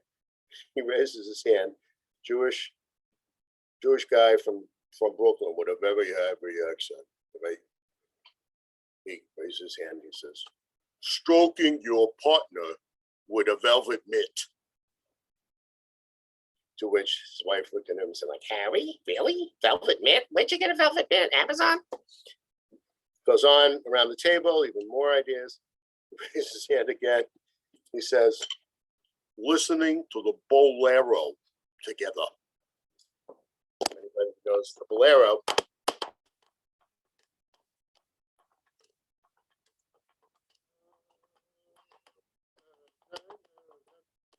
Very sexy music. Remember the movie 10? Okay. Second one that I loved was a punk rock couple from the East Village that came into NYU Medical Center, all in full punk rock regalia, and very lovely, gentle couple, actually, despite their a little bit fearsome appearance to a lot of people. And they said, we like to dress the cat. I said, what? I said, yeah, we like to dress the cat. So it turns out that they had a whole chest of drawers for their cat. They would dress the cat in little clothes and take photos. And they said, yeah, it takes 60 seconds. So there you go. There's a few ideas. So by having couples try a bunch of these across the day, we're creating an arc of connection that far exceeds the actual amount of time that people are spending in it. And couples like trying this. And as I said, with last chance couples who are just starting to think about maybe trying some things, it's a pretty low risk and potentially high yield activity. The silent walk. I suggest to couples that they pick a neighborhood of New York or wherever they are that they've never been to, or park they've never been to, and go on a walk and just point for each other about things that they're noticing. You know, one of the risks of last chance couples going to, like, you know, the proverbial, where is it? Did I take that out? Picture? Yeah, I think I did. I had a cartoon of a couple at the proverbial dinner date, you know, date night. Last chance couples, not ready for date night. It's too much. It's too much. So taking a little walk but not talking, it's good. The decompression chamber, another little technique, is just about inviting couple partners to think about what it is they need to decompress at the end of the day, and, you know, fairly and equitably creating a kind of ritual of decompression that eventually leads them to spend some time talking to each other and soothing each other. Back to that whole issue of soothing. We talked about this, very important to encourage couples to try new things. Research supports this, so does common sense. And anything can get boring after a while. Bungee jumping off the Brooklyn Bridge, yeah, it's boring. So, you know, maybe take a pottery class or a dance class, or, you know, do something else. Already talked about this, soothing and mindfulness practices. It's lovely to teach couples to do mindful breathing together. I always do that as part of teaching the communication skills. So I talk about the neuroscience, as Mona Fishbane and Dan Siegel and others have pointed our attention to, the neuropsychology of couple distress, sympathetic fight or flight activation. People need to calm down the nervous system, or else the amygdala hijacks their prefrontal cortex. So we want to help people do the mindful breathing together. I'm a big advocate also of Qigong. These are very slow, rhythmic movements paired with the breath, very similar to Tai Chi. And what's lovely is to have couples do it together, because then they can see each other relaxing. And I have one audio tape of a couple that I played at a conference at the Networker years ago, and they came in very distressed, and they're fighting in the session, and I'm stopping them all the time. And I said, you know, I think we should do some mindfulness stuff as part of the communication skills. And they thought, oh, okay. So I'm teaching them the breathing and Qigong, and they burst out in laughter. I said, what are you laughing about? He said, I never thought we'd be doing this kind of thing in couple therapy. I like it, but I totally didn't expect this. So all these things, engaging people in soothing activities together, music and arts, nature, prayer. People have religious or spiritual leanings. Prayer is a wonderful thing, and even research on the psychological benefits of prayer. Mutual soothing. And I want to, let's say, yeah, only 2 more slides, then I'm going to stop talking. Rituals to move beyond a painful past. Doing this before couples have a sense that the relationship could actually improve is a mistake. A lot of times, partners, are very eager to have an apology, but for a whole lot of reasons, the person who ought to be apologizing is reluctant to do so. And part of that may be that they are so angry and hurt and so forth that they can't do a heartfelt, meaningful apology. So if possible, I will encourage the couple, if they want this, or certainly if it seems to me they would need it, to wait until they've got a little bit more hope and possible rededication to the relationship before attempting to let the painful past go. As I said before, we want to establish a present that is different from all these months and years of pain. And once people have a platform of hope and new skill and somewhat new compassion for each other, then engaging in an apology ritual is very useful. There's many variants of this, but I'll just talk about the one that I use when I'm working with couples where there's been an affair. So I ask the affairing partner to do a daily apology of the following sort. Honey, I want to just say that I know that sometime during the day you will likely have thoughts and feelings and flashbacks and things you've been talking about. And I just want to apologize in advance for that. So to do this in the morning, I apologize for that. And I want to say how sorry I am and that I am here to rededicate myself to this relationship and heal us and you. And I apologize. And to do it on a daily basis. You might think that couples would see that as kind of hokey. I promise you, they really appreciate it. And if the affairing partner forgets to do it 1 or 2 days or something, the other partner will definitely report to me, he forgot or she forgot to do the thing. So it's very meaningful.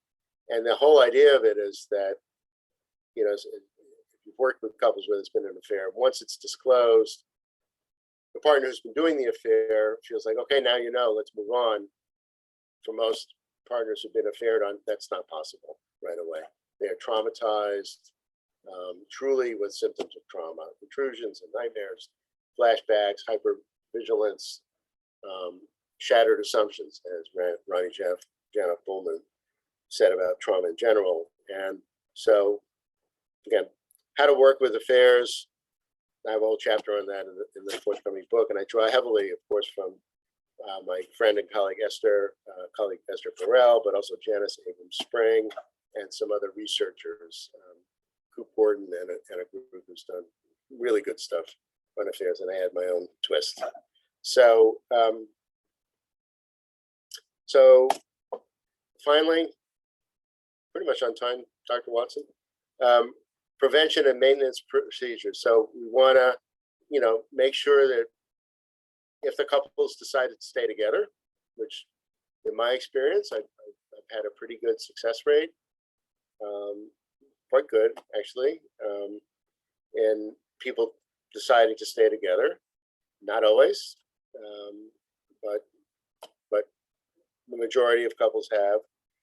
Creating and sustaining these rhythms of relationship that we try to set up early on, really learning how to sit with, contain, and soothe knee-jerk negative reactions in order to generate an alternative explanation for the partner's behavior, what Bowen would have called intrapsychic and interpersonal differentiation, and practice the skills. In some ways, I often say marriage is a motor skill, that we do need to develop different habits of loving and compassion, conflict resolution, and so forth. So let me stop there. Yeah. And turn it over to you all and your questions. And I hope it's always, I must say, it's so daunting to do a talk like this without seeing any faces and knowing whether I'm on the right track or not. So I apologize if I lost you at some point, but hopefully not. Anyway. Peter, this was truly an extraordinary presentation, and I am a fan of all of your work, but I have thoroughly enjoyed this presentation and found myself smiling and thought about your Buddhist name and how it is so appropriate for you.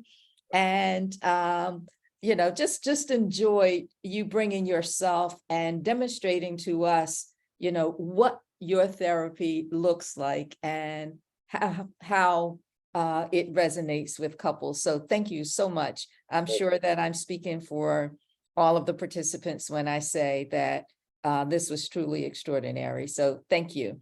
And we do have some questions, so I'll get to them. The first question is, how did you train that beautiful voice of yours? Oh, that's very sweet.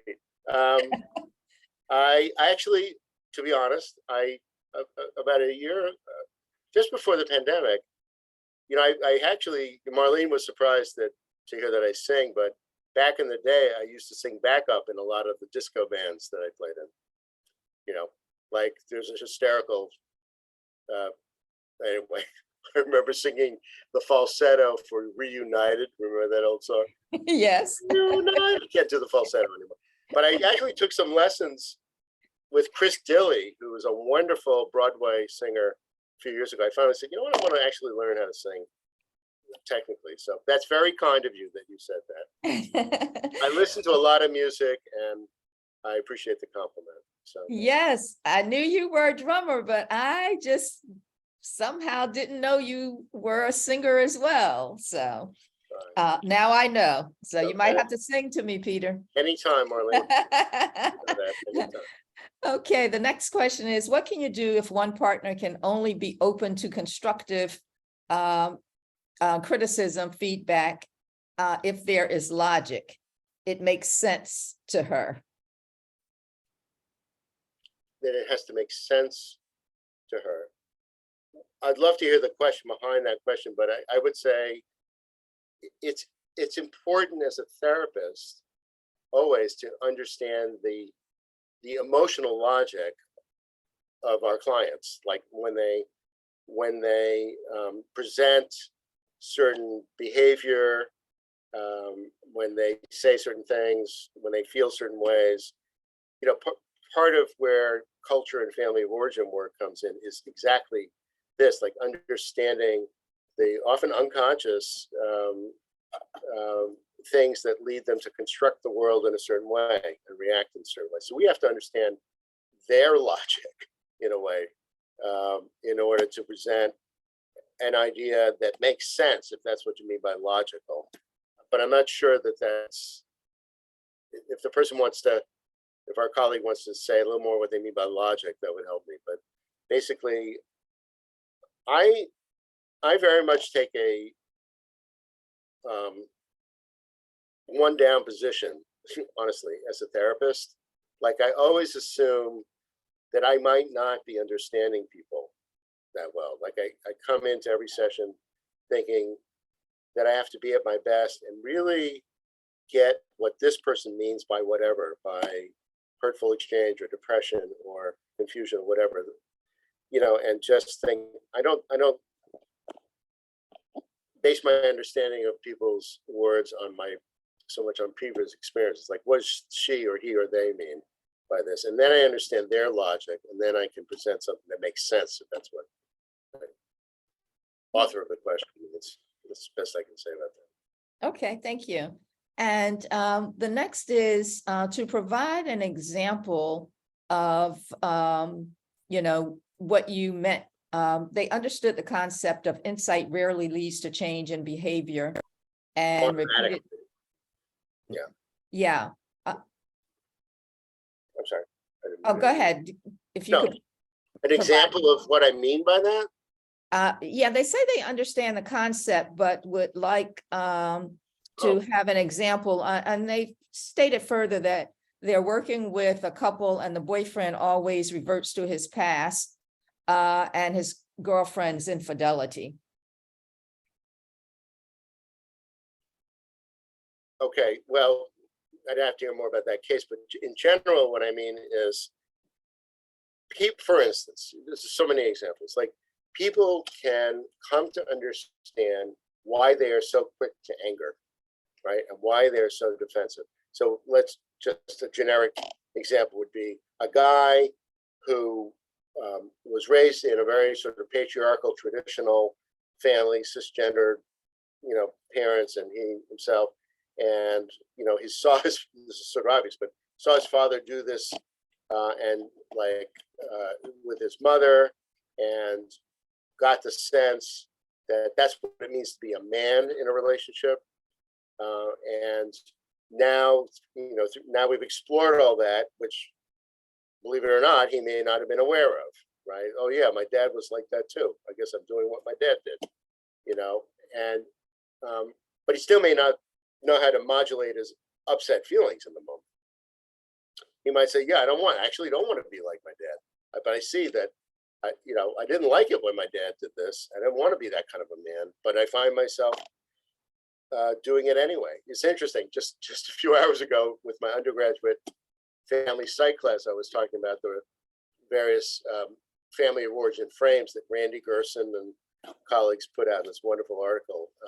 So, the modeling frame where we imitate or emulate what we saw in our family, the reversal frame where we aspire to be different than what we saw.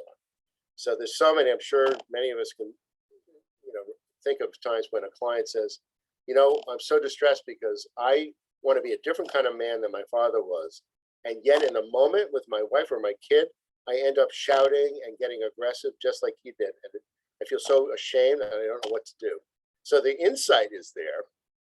And we have to teach some emotion modulation skills there, mindful breathing and other, quote, anger management techniques, or the opposite kind of thing, like someone who has a very hard time asserting their needs in the relationship. And they don't know why that is. They just feel like, I just have poor self-esteem. Well, where did that come from? And then we explore the family of origin stuff and realize, the reasons for it. I'm thinking of an actual case, but we don't have time for that. And now it's like, okay, but I still don't know how to give myself voice. I don't know how to do it. And they may need a little practice and some cues and like asserting themselves and seeing that it can work. So it's not complicated. It's basically just saying insight is very important. I hope everybody got that. I think it's very important. And it's my basic training. But the next step is like, okay, so do you have a sense of how you could do things differently and more satisfactorily?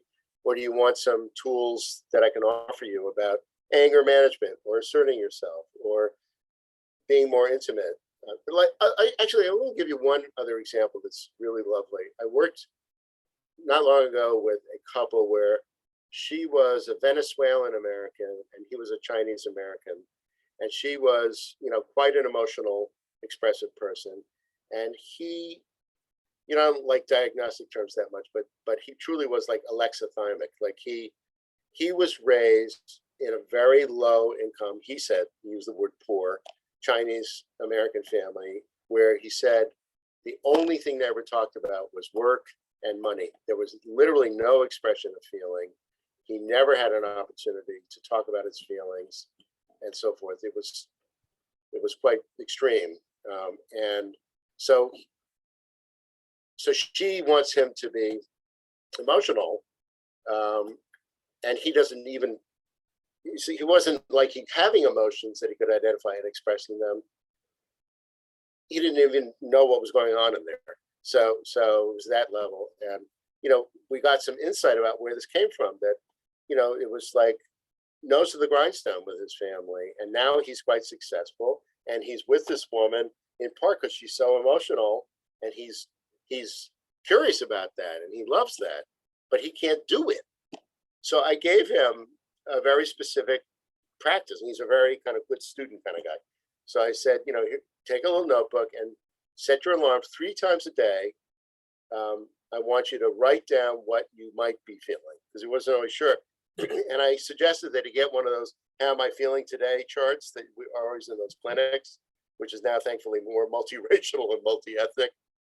Happy, sad. So he got one. He actually got it, put it on his phone, and he would stop in the middle of the day and look and say, "Oh, I think that's what I'm feeling." And with several months of practice, he actually started to be able to differentiate arousal states into emotions. And so that's what I mean. Like, we understood why he wasn't able to be emotional. He didn't have the tools. That's a long answer, but that's very important. People need tools, not just insight, often. I've never seen actually anyone in all my psychoanalytic therapy that I've done too, I've never seen people just completely figure out what they need to do next. It's always like, okay, now that we understand what's held you back or why this, what do let's think concretely about what could have different outcomes. Anyway. Okay, thank you. Yeah. This next question is asking if you could give them a way for assessing each partner's level of commitment to the relationship when they are in the loss of intimacy pattern, but haven't verbally expressed their desire to end the relationship. Yeah, well, that, generally, I mean, I don't, even though I think assessment tools can be useful, I don't use them. Just because my experience, like questionnaires and stuff, that can be useful. I don't generally use them. I just very carefully do essentially qualitative interviewing with couples. So I'll say, like, when you think about, being intimate with each other, I'd like each of you to say, like, what comes to mind? What comes to good clinical interviewing? And then you're watching the face and you're listening to the voice tone. And, I'm thinking right now about a couple that I'm working with that's actually finally doing better. Married 30 years. He says he's a kind of, he describes himself as a numbers nerd. He said, I'm a numbers nerd. I've just never really been that into sex. Meanwhile, they had 3 kids. They're all launched, but not a lot of sex. And she was never that happy with that, but increasingly wants much more. And, asking them about their intimacy and hearing how despairing and bitter she is, and seeing it in her face, and seeing his anxiety as she talks about her bitterness and his perplexity, if that's a word, like just total confusion. This is early in the therapy. And then me being able to comment on that and saying to her, like, Michelle, you really sound just so hurt and bitter and angry about this. And she's, yeah, I just can't, I don't want this. We don't have that much longer to live. I don't want this anymore. I'm so tired of this. And he's like, Michelle, I want to do differently. You know that, but I've never been, the kind of guy who's, you've known that about me. I know, but I want something different now. And he's like really anxious. So it's pretty obvious if you make a safe space for people to talk about what's leading to their despair and what they want different and what's been missing all these years, and you make it comfortable for people to talk about this. That's how I assess it. Just having them tell about their experiences and the stories that that represent the narrative of the relationship. Okay. Thanks. This next one is, where can we find the flower handout? Oh, the beginning anew? Yes, I think that's the one they are talking about. I'm not sure that I sent that, but right after this, I'll send it to Sierra. Okay, and we'll send it out. Yeah, the full, it's like a whole description of beginning anew. And then the next one is, what is the name of the book that has a chapter on working with couples facing infidelity? My book or somebody else's book? My book. I assume they're talking about your book. Okay. When you mentioned. Yeah, that's the book that Dr. Watson mentioned earlier. It's on Amazon already for pre-order. It's coming out January 10th. Last Chance Couple Therapy, Bringing Relationships Back from the Brink. It's published by Norton, and I have a whole chapter on it. I have a chapter on all the different last chance couple scenarios. So there's two chapters actually on high conflict couples. Then there's one on affairs. There's one on, it combines, there's a chapter on violence and also on drug and alcohol overuse, projected life chronology differences, all those types that I talked about, and low passion, low excitement. So it's all in there. Plus stuff on that I only touched on, like this unconscious emotional contract around emotion modulation, time, and also the first chapter actually gets into stuff that I only touched on really, which is building a therapeutic alliance. So I review all the research on building a therapeutic alliance from couple research, and then talk very concretely about building a relationship. Because, you know, I don't know about you, Marlene, and others, but, you know, we always hear like the key to a therapeutic alliance, good therapeutic alliance is genuineness, warmth, that kind of stuff. But what is it actually, how do we operationalize those things? Like what does it mean to be genuine? What does it mean to be warm? And how do you work also cross social locationally and cross culturally to communicate that you're going to be sensitive and a learner about people who inhabit different locations from oneself? How do we work? And I would say that every single couple therapy that I've ever done is cross-cultural or cross-locational in some way. If you're really thinking intersectionally, it's always there. I'm Jewish American, non-religious, but if I work with a Jewish American couple that's, you know, upper class, that's not me. I never experienced that. Or if they are Orthodox Jews, that's not me either. And et cetera, it goes on and on, even within. In fact, I have an article coming out in the Networker, a case study, just finished up, will be in the next issue. It's adapted from a case in the book on very interesting case where they were Bengali American couple, but she was raised Bengali American in the Queens, and he was raised Bengali British. And a lot of their issues, when they met, they thought, oh, great, you know, we're both Bengali, we're both professionals, we're similar social class.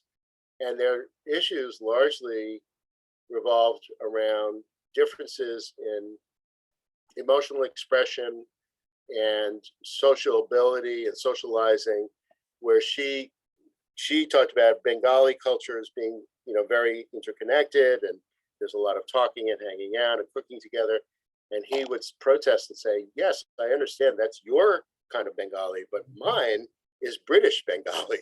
That's what he said, British Bengali. And he had a totally different upbringing as a Bengali, which was, you know, they would sit at the table and father would say in a very stentorian tone, what have you learned today in school?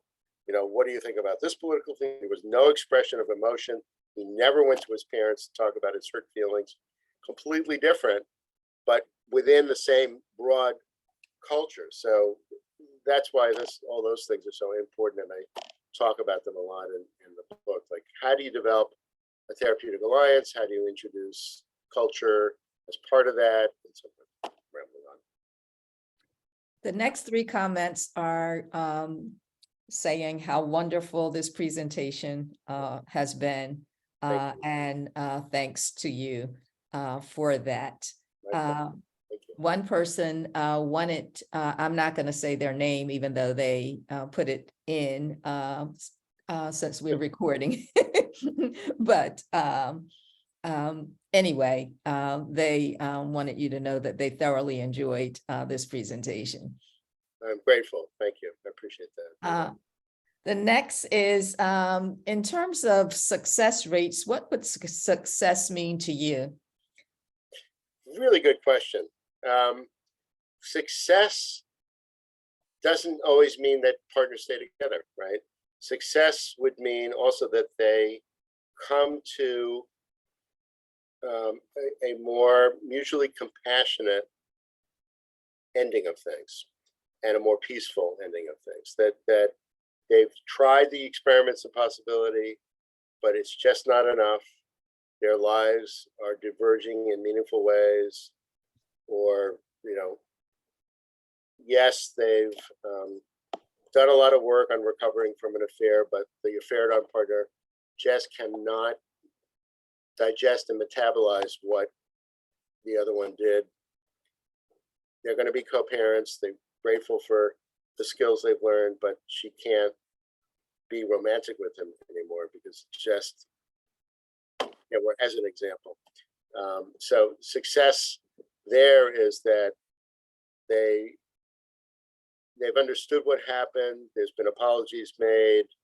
They're making a commitment, if they have kids, to being good co-parents, but to end their romantic, together relationship. The most obvious answer to that question, and frankly, the one that I most end up with, is that partners who came in with one or both seriously thinking about leaving end up staying together and much happier. So I've done a little calculation that my success rate is about 85% in terms of couples that I would. It's obviously a loose, non-research based thing and a self-selected population and all that stuff. So this is not research, but just my sort of success rate over the years has been very high. And I think it has a lot to do with really adopting a flexible, integrative approach, being humble in the face of the pain that people are in, and making all the stuff we talked about tonight. So the large majority of couples I work with in all those categories of scenarios have stayed together. There's definitely been instances where what I would say was not successful. Like I'm thinking of one couple where there was quite a bit of violence, and especially verbal violence by the man against the woman. And I've worked with them a la Virginia Goldner and the Ackerman Violence Project, which has had a huge influence on my work with couples where there's violence. And we made a lot of progress, and things got a lot better. But she decided that she just had enough of it and wanted to leave. And so we actually ended on a pretty good note. So if I never found out what happened afterwards, after we ended, I would say this was a success. They decided to end things. Unfortunately, and I frankly pleaded with them. I said, look, ending things, please, for your own sake, yourselves individually and your safety, don't get into another conflict. Right? It's over. We've agreed. And he's okay with that, seemingly, and she's okay. So about 3 weeks later, I get a call from her individual therapist who had referred them, saying, guess what happened? He, on his way out of, packing up his stuff, he broke all of her shit. Mm. And she called the police, and he had to go, and he went to jail. So that's not a success, I would say. I did my best, but I feel sad about that one, because it looked like they would at least be able to disengage safely, and it didn't work out. So sad when that happens. Thank you. I'm going to apologize to those folks who have questions. There are a lot that we can't get to, but there's someone who has had a raised hand. And so Sierra, you can allow that person to say what it is they have to say. All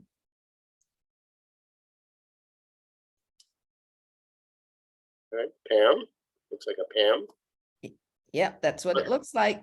Unmute yourself, Pam. There you go. Hi. Hey. Am I unmuted? Yeah, you're unmuted. I can hear you now.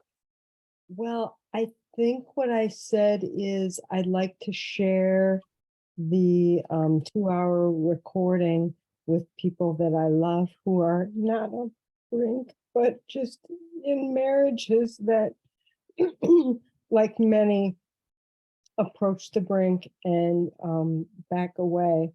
And so, first of all, just thank you so much.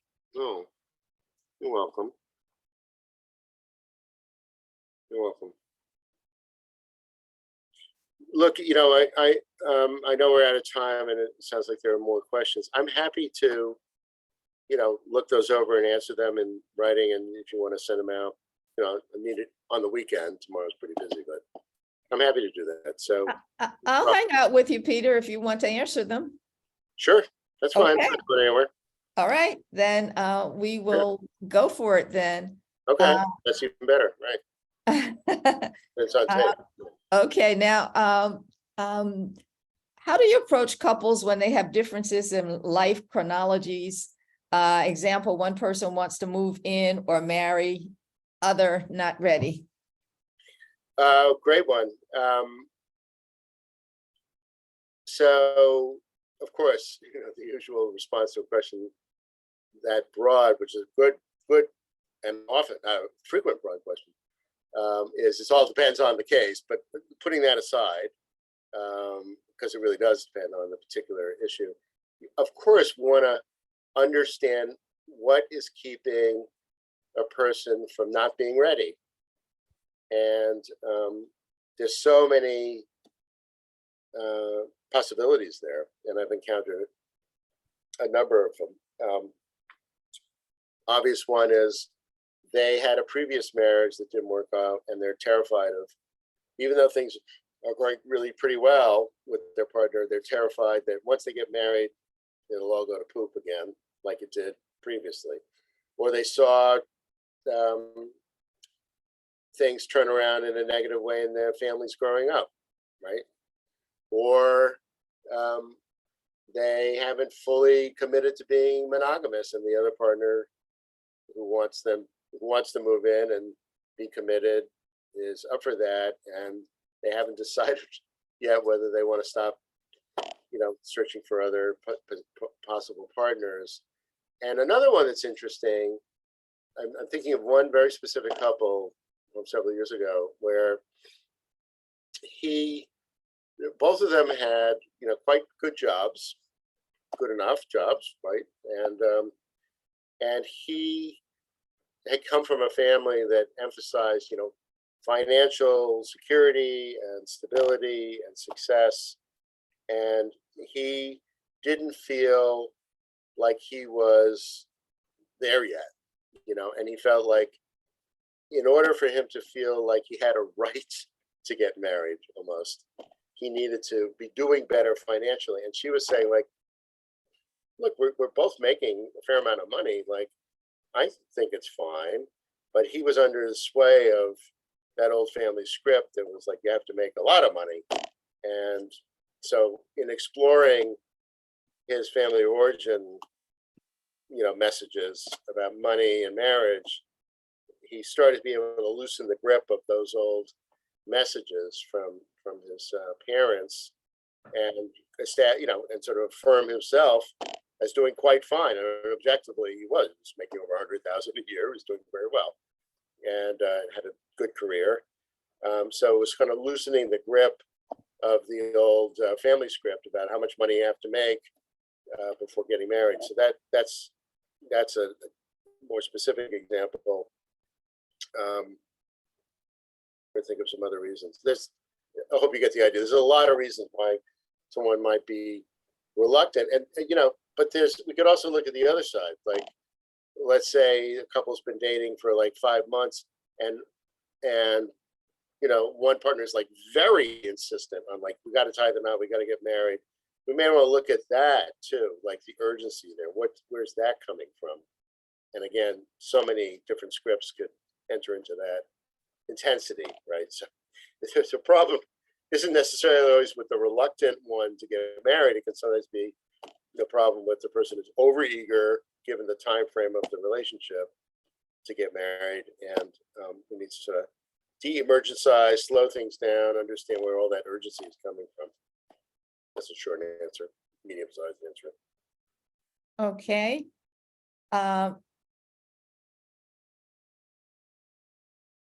Just a second here. One question was, what if a last chance couple realize they don't want to be in a marriage, but then they want to come and talk about children. Do you clarify the reasons? They want to come and talk about their children and parenting? Is that what's meant there? That's what I assume the question is. Well, suggesting. that comes up all the time. Like even today with this new couple, they've got 2 kids, and remember, this is the one where she's like, she was really like shaking in her voice about, I just, when you come home from abroad, I can't have you be at home. I need some space. And he was so outraged. I talked about them earlier. And they have kids. And I said, look, at the very least, in our work together, I want to teach you some communication, problem solving, and emotion modulation skills, because you're going to need those even as separated and divorced co-parents. You're going to still be in a relationship with each other around the kids. And the last thing you want to do is, triangulate the kids or expose them to your ongoing conflict as you get divorced.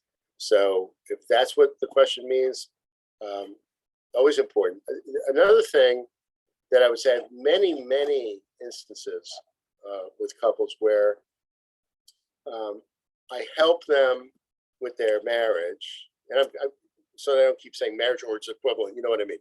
Committed relation, their marriage, not always married, but their marriage, and then and they've decided to stay together, and then they want parenting suggestions and advice. So it's sort of like they first want to kind of decide whether you're going to be together and deal with the crisis of commitment there. And then they see me as someone who can offer something valuable and start asking me about parenting stuff. And I love talking about that, and, do family therapy too. And of course, and yes, and we'll move to that. I hope that's what the question was about. Because the other way of hearing that question was, which is probably hopefully wrong, is the couple decides they don't want to be together, but they want to talk about having kids. Oh, no, I think it was the way you described it. You answered it. Okay, This one is asking about people who have no awareness of experiences from family of origin and how those experiences impact their present day emotional responses and behavior, as in the case of repressed childhood trauma. That's in the case of what? Childhood trauma? Repressed childhood trauma. Oh, okay. Yeah, good question. I think with folks like that, it's almost like the very idea that their childhood could have an impact on the here and now is so appalling, especially when there's been neglect or physical or sexual trauma, that it's almost like the person has kind of blocked even the curiosity or the idea that their past has an impact, right? Because to think about that there might be a relationship between what they're doing now in the relationship and what happened back then is so awful that they don't even want to consider it. So it becomes a very kind of blinders on here and now. The reason I feel this way, I react to, is because of you. It has nothing to do with my past. So I think we have to with clients like that, it's almost like, like introducing them to like family therapy 101 in a way, right? Or psychology 101, and just say, I mean, I don't know what you think of this, but one of the things we generally think about in psychology is that something about our history growing up can possibly have an impact on how we are now. Not always, not like everything's not like a one-to-one correspondence. Like, you're doing what you're doing now because of what happened in the past. That's not true always. But there's often something. What do you think of that idea? So you almost like approach it first as a little bit of an intellectual education. Like, So they get even the idea that, oh yeah, well, that kind of makes sense. So, and then you say, I'm going to make them bud, so, Bud, I know you've said that you had a perfect childhood and stuff, but I'll be perfectly honest with you. I think that even with pretty good childhoods, there's usually some difficult moments, like some, may not have been that often.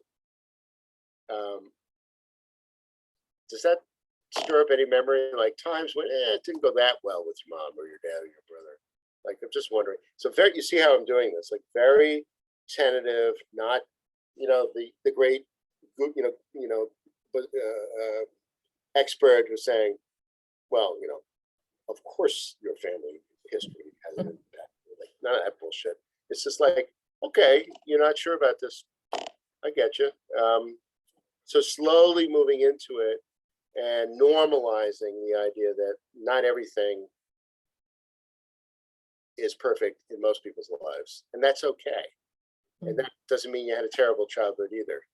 And then they start talking, and it turns out there was a lot of really horrible things that happened. And then to sort of be compassionate about that, not like I told you so, but rather like, wow, so, that sounds like pretty intense shit, man. So this may be the first experience the person has ever had having someone be compassionate and holding of them around very painful stuff. I mean, I can't tell you the number of times. Well, this is a case that's actually in my book. Quite a story. A woman, actually African American woman, like one of my favorite clients ever. It's like really interesting, talented woman, married to a Dominican man. They had a lovely kid, and one day she comes home and sees their 1.5-year-old daughter sitting on his lap with a blanket over, and they're watching cartoons, and the kid's very happy. And she suddenly gets triggered and worries that maybe he's abusing her. And she says it, and he gets outraged. He's like, "Are you kidding? Like, how can you think that?" So she was aware of her history, but she had never, she's 35 years old, had never had therapy to talk about what had happened. And she had been abused by her mother's boyfriends. And then as a teenager was recruited into like an orgy kind of thing by an older man who she thought was getting protective. And he didn't know half of this stuff. And so even though she was aware of the problems in her growing up, there was a way in which it was in this gauzy place, if you know what I mean, like not fully. And, so I did, sex trauma therapy with her, and then helped him understand why she was so triggered, and not to get angry with her if that happens. So it's another example of, a lot of people, particularly with trauma, have partial memories or not much memory at all, But you make a safe enough space, people can start talking. Okay, this next is, how do you respond to individuals who might take your saying that their enthusiasm shouldn't be confused with, that your enthusiasm shouldn't be confused with them wanting to separate? The question is wondering if that might lead them to believe that you don't have faith in them.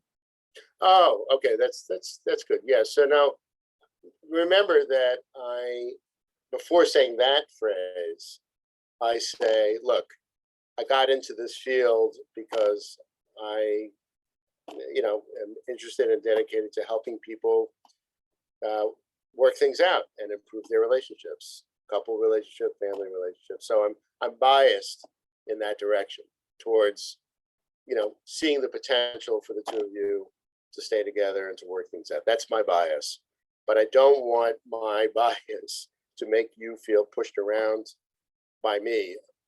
And that's when I then say, like, for instance, I'll be talking about communication skills or intimacy building things or how to appreciate each other more. And I will undoubtedly, because I know myself, I'll express it in a pretty enthusiastic way.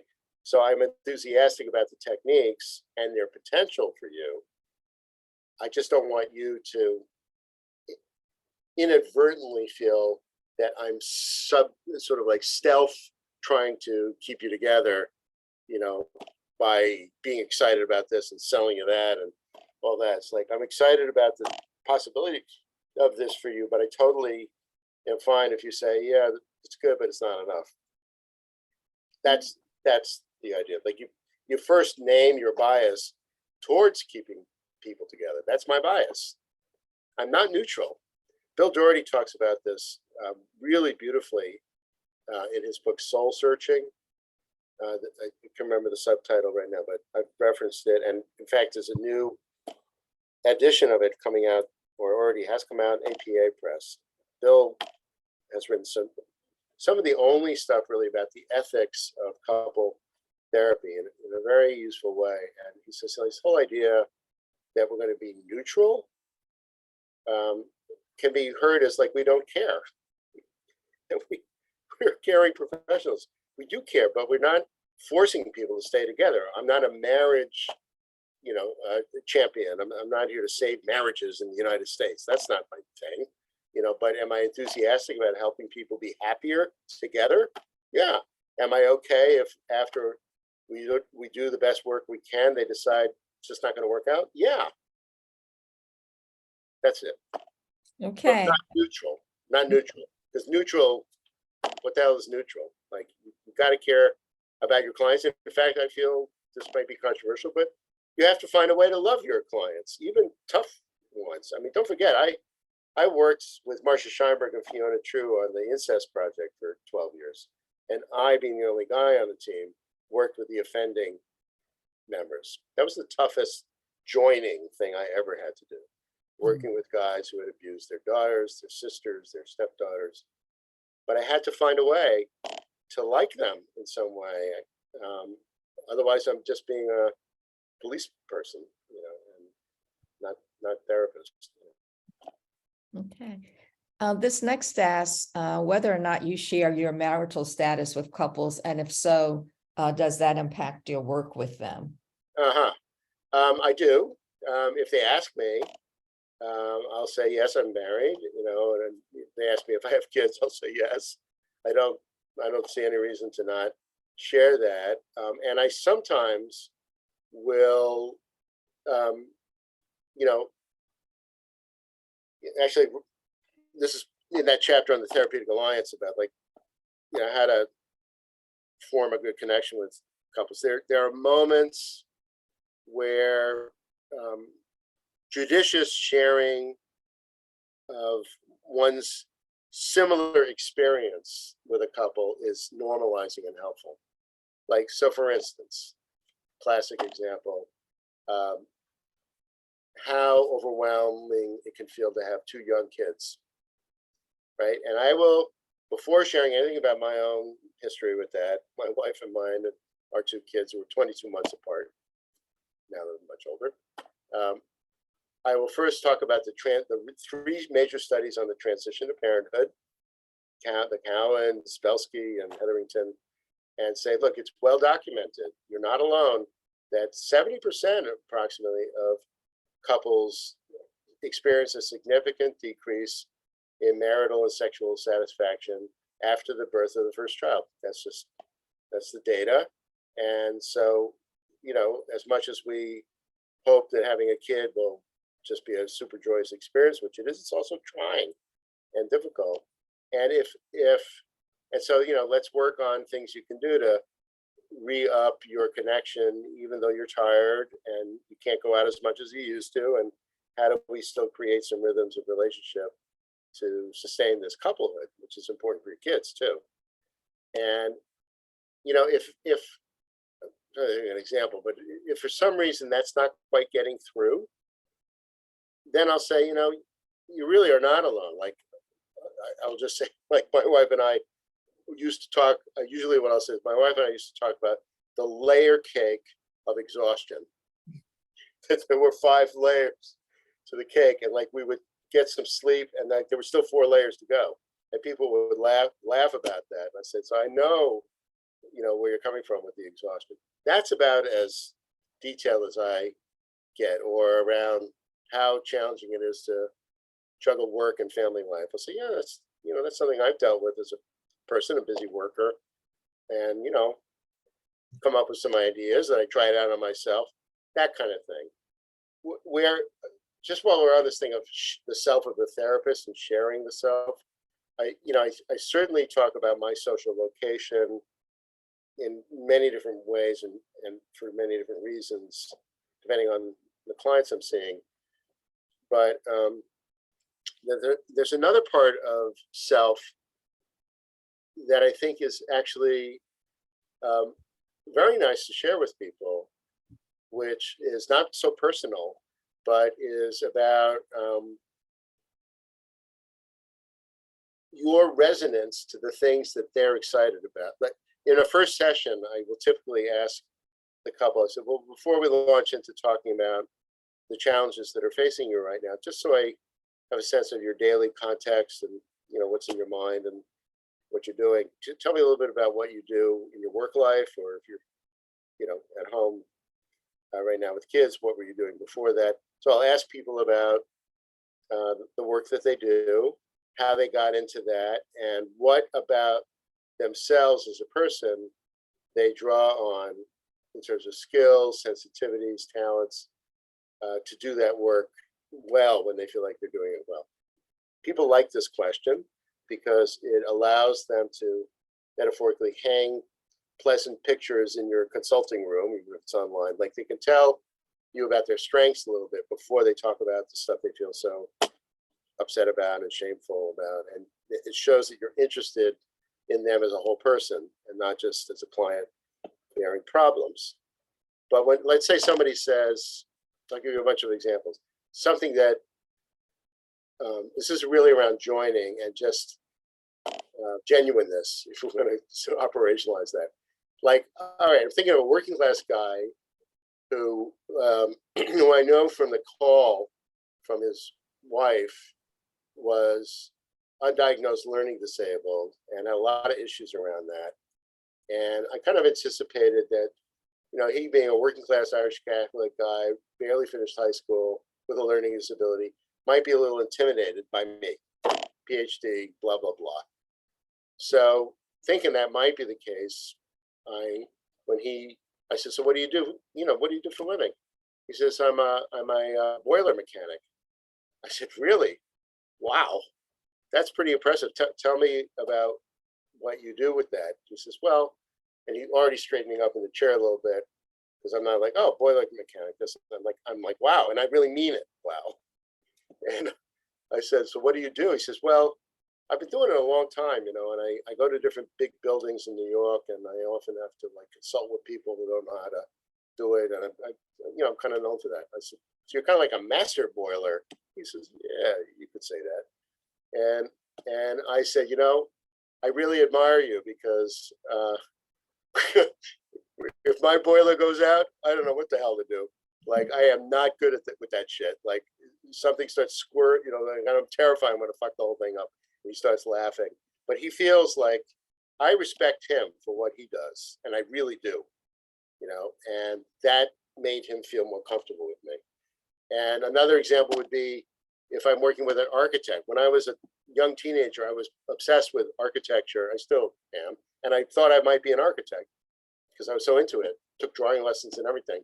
And I will tell the story to an architect client. I'll say, wow, like, who are some of your favorite architects? And I'll ask myself, I really like this. And I'll say, when I was about 14, 13, I started taking drawing lessons and I wanted to be an architect. And then someone told me you had to be good in math to be an architect, and I suck at math. And I said, oh, well, there goes that. And they start laughing and say, like, no, and actually you just do, the architects do the design part, the engineers take care of the math bit. I'm like, oh, well, there goes that. So we have a little bit of fun thing with that. Like really appreciating what people do. Mhm. Also with kids, that's a whole other story with kids. But with the grown-ups, it's like be really interested and really appreciating, and if possible, in a normal, natural way, taking a one-down position with them around that stuff, because you're trying to communicate, I'm good at what I do. And you're here because I am, but you're good at what you do. And, I'm not going to lord it over you. Like, we're going to have a real relationship. Yeah, that's a long way around answering that question, but it's actually a very important thing. I tell my students, I was trained psychoanalytically to be the blank slate, to not show me much about myself. The thing is, you do that, and then the transference is negative, because why? Because you're being so withholding and not very warm. So, like, I believe in transference. I think it's a real thing. I think Freud was onto something. We think of it as intergenerational projection and all that. It's for real. So the way you really assess transference is being like a normal, warm, connected person, and then having someone say, you're very rejecting, Dr. Fraenkel, when I know that I haven't been, and the other partner does too. So, with all due respect to my analytic colleagues, the whole blank slate thing is ridiculous. And I think I encourage my students to be real people and to use who they are. I am who I am. I'm not always this Boolean.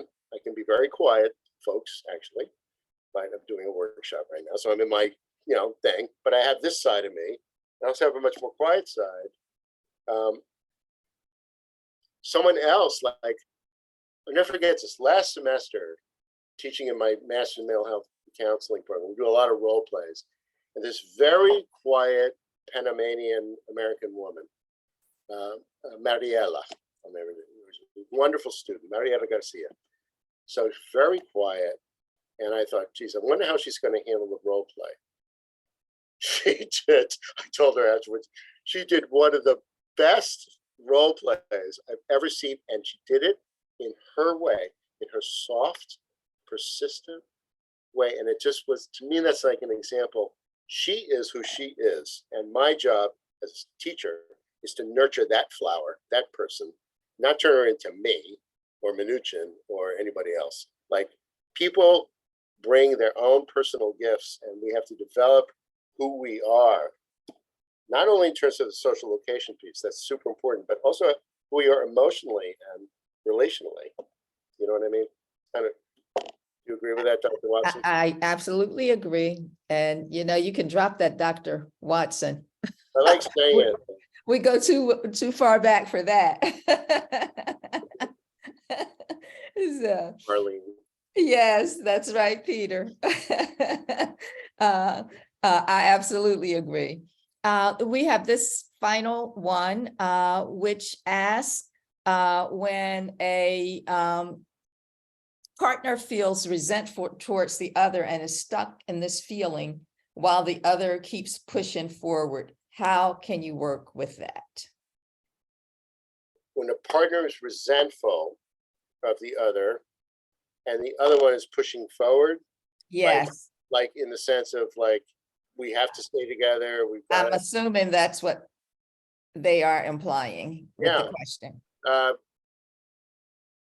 Well, I have a few responses to that. First of all, that would be a situation in which the one who's pushing forward is not really hearing the other person, right? And so we have to help them see, like, you can't make him or her go along for this ride.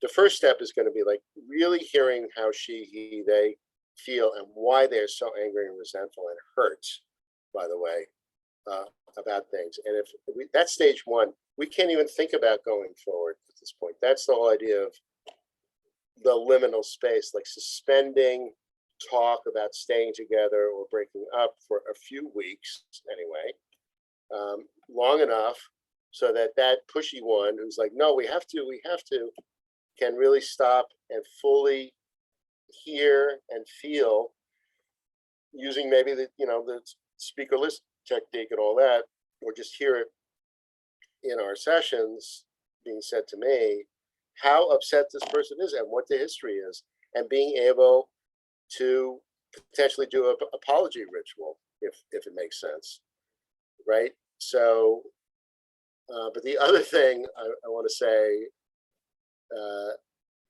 is, I often, I told you earlier, Marlene, that I published a year ago, just article on integrating music into couple therapy. And it's, it's along the lines of sometimes music paired with words gets a therapeutic message across better than plain old psychoprose, right? Mhm. So you can tell, let's say you have a partner,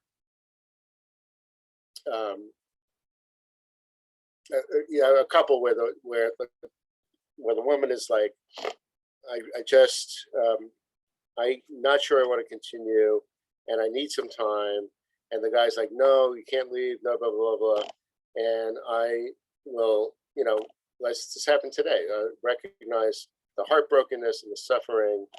But then often in an individual session, I will talk with him about how painful this is and how he's grasping on. And then I'll say, is it okay if I play you a song?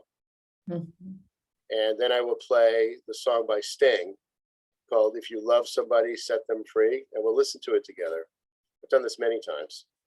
And, it comes, that song lyric comes from something you probably remember, Marlene, from the 60s, those posters that said, if you love That's right. someone, set them free. If they come back, they're yours. If they don't, they never were, right? I absolutely Flowers, remember. let's call it hippie flowers and all that stuff. So that's where it came from. And then Sting picked it up and did a very nice song about it.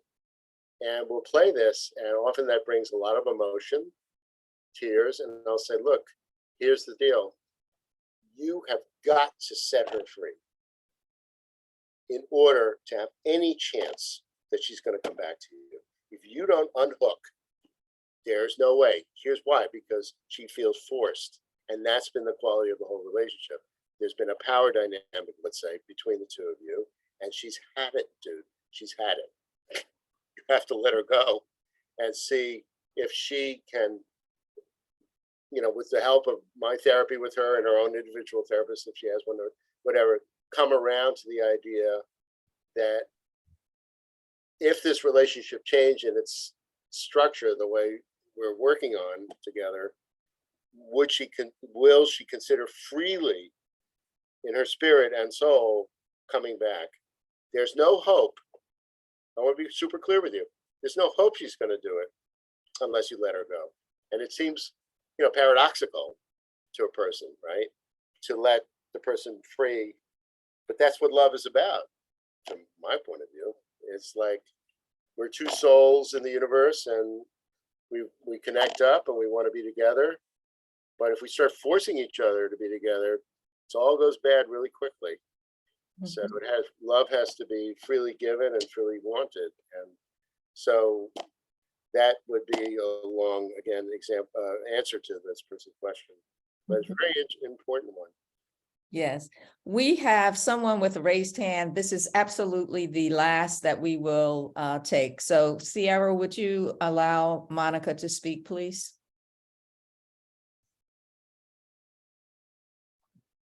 Oh, hello. Hey, Monica. Hello. Hi. Thank you so much. This was a really, really interesting seminar. Okay.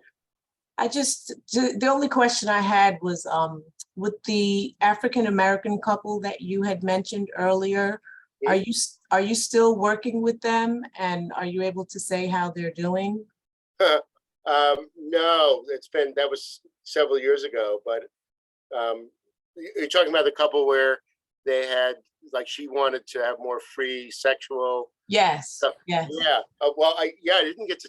That was such an interesting couple, and I do know that they're doing well because they did contact me even just a year ago. The case was that I saw them like a few years ago, but they very nicely reached out to me and said, we're doing great.